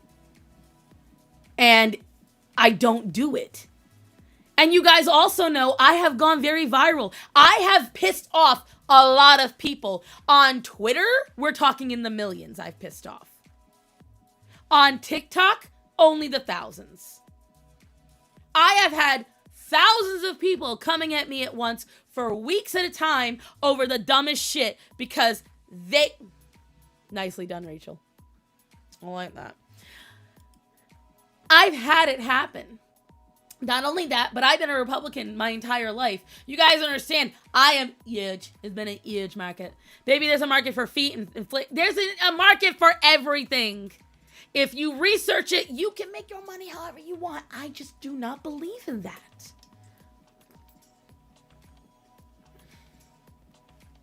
Yeah, look at Frog's research. Yeah, right. With your fan art take. Oh, yes. If I dig enough, I can find my fan art take. Dude, I think it's at like 40 million now. Most men don't seem to care. Truth be told, I've heard some stories. Men don't actually care. What men like to do is bluster online. They like to show off to each other. That's just the rules. That's the nature of it all. That is the nature of it all. A lot of men, especially younger or immature or red pill men, they lack the ability to have critical thinking, and because they're insecure, they've got to rag on somebody else for it. And that is my opinion. I do believe if you rag on somebody and you mock somebody, like, in my opinion, if you see somebody who has like a big nose, all right, somebody who is very not conventionally attractive, and the only thing you can do is rag on how ugly they are and nothing else, that's your insecurity. That is massive insecurity. And I will call that out all day long. Even if I feel the same, I'm not going to do it. You know why? Because I know that's my own insecurity coming out, so I never say it. Because that is, to me, I don't know if that's self-awareness or not. Instagram is so much has-been hotel fan art, I know. But if you stop looking at it or stopping at it or even like typing it, you'll get rid of it. I know it's a huge market for fat women, like fat, hungry fat chick. But is there, I would say there's got to be something. I honestly feel like there is, but it'd be more on probably the gay side. All jokes aside. It'd be more for like the LGBT than anything. But again, what a lot of people, and I said to these women, I said, what you're not understanding is I never said these women were ugly. I never said they shouldn't have posted it.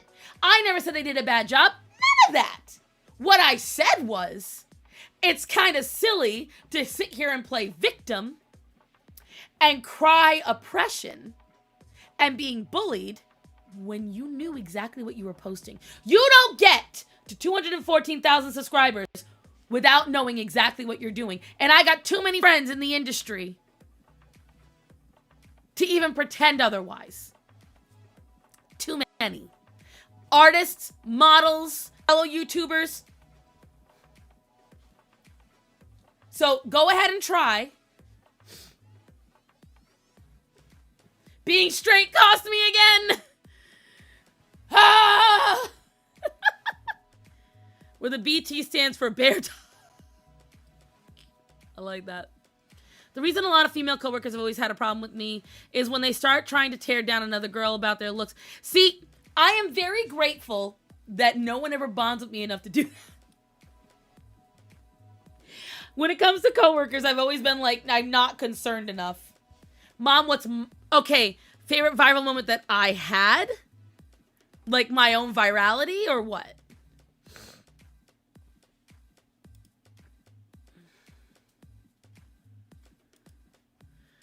I can tell you, living in the South, ugly people very much get married. And mate a lot more than I ever would.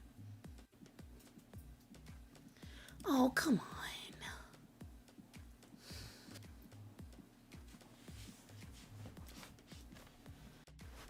Oh. I guess it would have to be Asian talk. Those are my two big ones. I had a lot of small ones. But I would say the Asian talk. The Asian talk was hilarious. Let me just block Sunny taking a shit out there. Oh my God. I would say Asian talk is my favorite one. Yeah. It was marketable as fuck. And funny. Because they really did. It was me against a lot of people. And I still won. Your favorite viral moment was streaming with you? Yeah, because I actually caught a virus that day. That is so... See, this is called being a bully, hunty. So the thing is, when I piss people off, I guess I just don't go half-ass on it.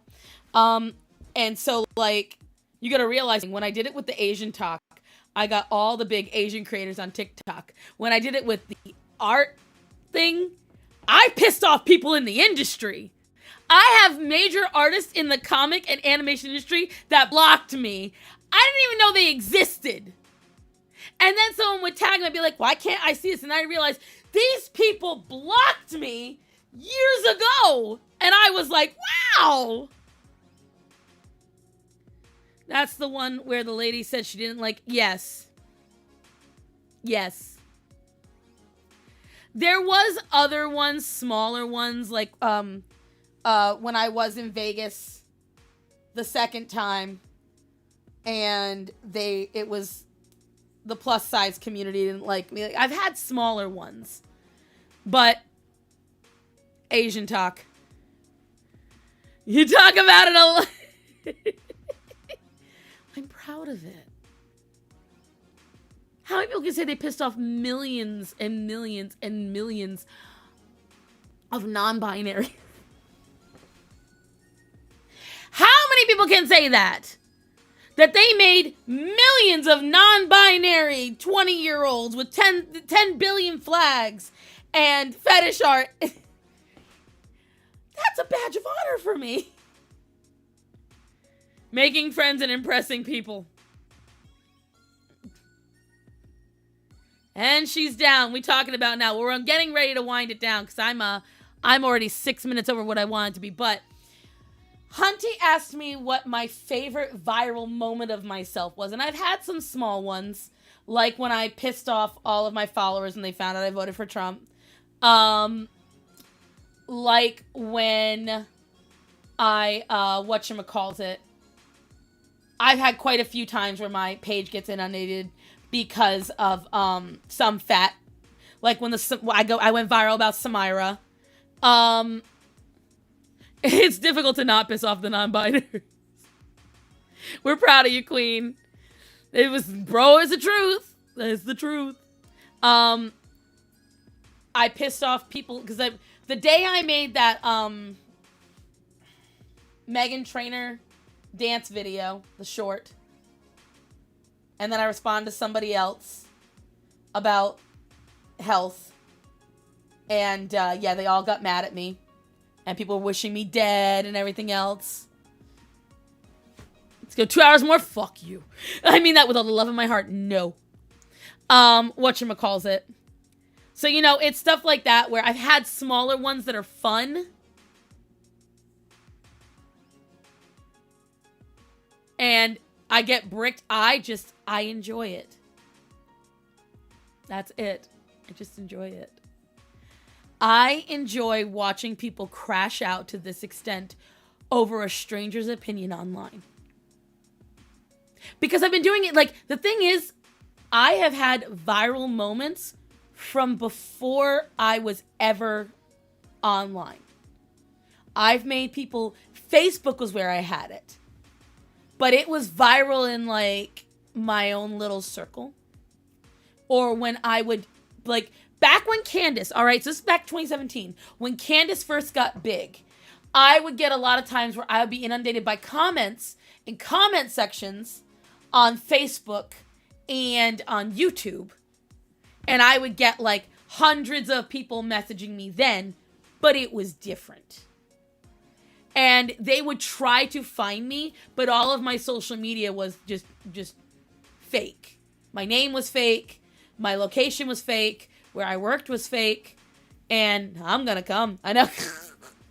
And so, in terms of me being a YouTuber, in terms of me doing this, and not being involved with Gothics, because in terms of virality that I've been involved in where it was not me, it's when I was like with No System, and we went viral for the Johnny Depp shirts. And all of those went really viral at the time, and we were making like gobs of money on that.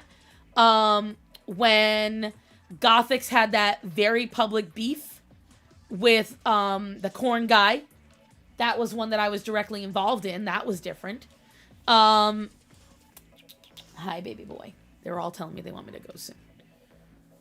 Christopher Quietman. She's trying to pull out your government name. And whatchamacallit.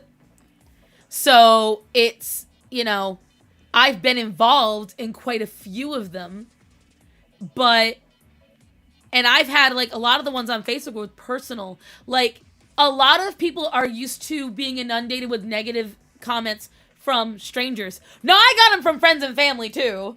Like, I would constantly post controversial stuff on Facebook, and we would get in, like, hash-out fights, to the point where my friends and family that liked me more would, they would... I would get private messages. Oh, this is a really old one. It's important. Girl, it better actually be fucking important, because I know your definition of important, and it's usually not. That annoying me. Don't do that, because it throws me off when I'm talking.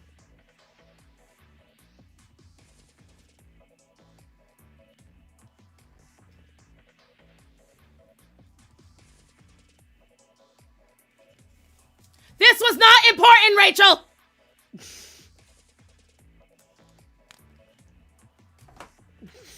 I will beat your ass. Hunter Provolone. Yes, the Hunter. Yes. That was another one I was involved in as well. That is what I was involved in. You are right. When we had the Hunter Avalone one, who, by the way, he just went... He disappeared from the world. So again, like, when I pissed off all the people on Asian Talk, when I pissed off the art side of Twitter, those are the ones that I love. Those are the ones that I really enjoyed. And again, I don't know if I'm going to go viral ever again. I have no idea. But I will say what's funny is the Twitter one, people have found me on other platforms. They have found me on other platforms about it. I was talking in a random comment section on Instagram one day, and they're like, oh my god, that's the bitch that thinks fan art. I'm like, shit, how'd you find me? I've had it happen on YouTube. Someone sent me a video where somebody reacted on a YouTube video saying I am being rage baiter just for fun, and I'm like, why does nobody think that I could just have this opinion? That's the one thing. Everyone always thinks that when you have this opinion that makes people mad, that you might just actually have the opinion. But my biggest thing is, it was on a post.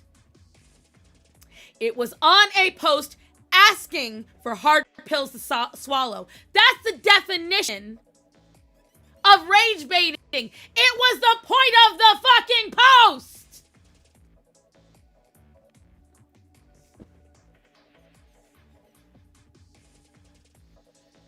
So anyways, that's the story, Morning Glory. That's the story. And now you guys know. So, good question, Hunty.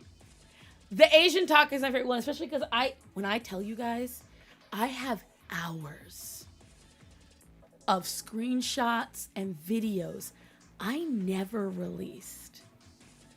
It was, if you lined them all up, what everyone did, it was like a 2-hour video, and I was going to do it. Well, they think you did it wrong, Ella. I know, right? So with the Asian Talk one, I was going to full out, in a chronological order, post all of the videos and the screenshots. I was going to do it. Dumpster Mom from that drama is kooky. There was a bunch of people sitting there calling me, mind you, they were white too, calling me palm-colored people. Bitch, you palm-colored! What the fuck? Like, it's just, it's the most ridiculous. Hold on. Axel, I love you. Yeah. I still have the desk a mess because of her. Penny's still down here. Still causing messes. And as I said with the cloud, I have to give them no room to make more messes. That's it. Oh my god. But alright, so that's all for now, kids, because I still have 2 videos I gotta get out this week. Okay? Because I didn't get out my everyone palm colored. Dylan, if you think too hard on it, because the problem is, what they're saying is black people only have pink palms. That's what they're trying to say. Because you know it's racist if you draw black people and you draw their palms black too.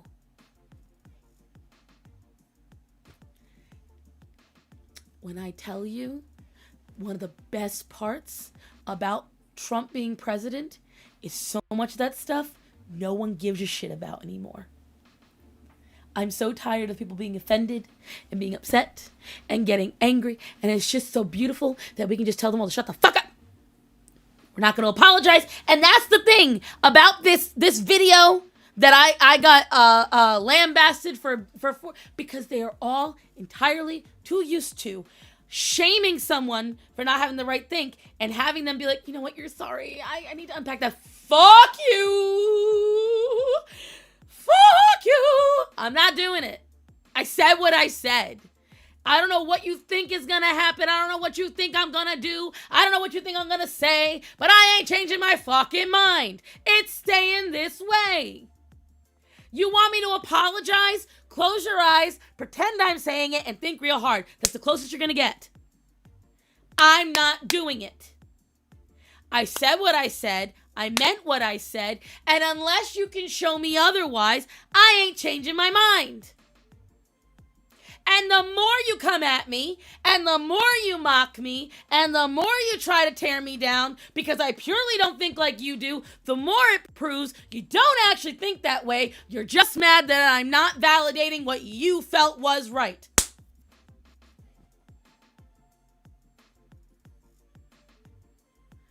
Oh my God. I hate that flag so much.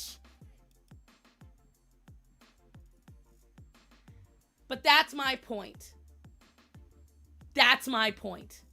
If you are the only way you can argue with the pain. Oh, I'm so sorry, Rocky. The only way you can fight back at me for not giving you the opinion you want is that because I'm ugly, because I'm jealous, because I am misogynistic, because I'm self-hating. Oh, because my art isn't good enough. That if that's all you can do.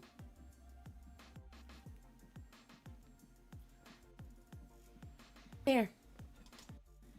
Did you get the sense she feels strongly about that?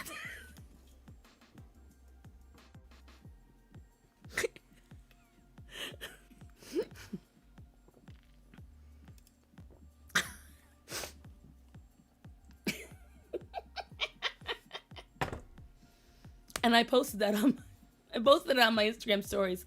I said, I think my greatest feature, the feature I love about myself the most, is that it does not matter what the subject is about anything. It doesn't matter. It doesn't matter. Politics, animals, food, economics, work, neighbors, any of it. Parenting, marriage. I am gonna piss off almost everybody because I'm very set in what I believe. Because what I believe developed over a long time and through a lot of watching and a lot of trial and error, and I have no room for wasting fucking time. That's it. Linda, I've noticed that. Because struggle, you can't be black and gay. Stop it, hunty. Only fatties. Hunty, who said I was gay. Chris draws way too many girls to be gay. He might be bi at the most. In the words of Katie Killjoy, the queers can't marry or some shit. God, he delivered that line so bad. Oh, he delivered it so bad. Anyways. So, yeah, that's what got me the most. That's what got me the most. Anytime you have to turn to mocking me in any way, shape, or form, or mock that I am just merely a Republican and that's got to be it, you've already proven that I am right and you are wrong. And that's it.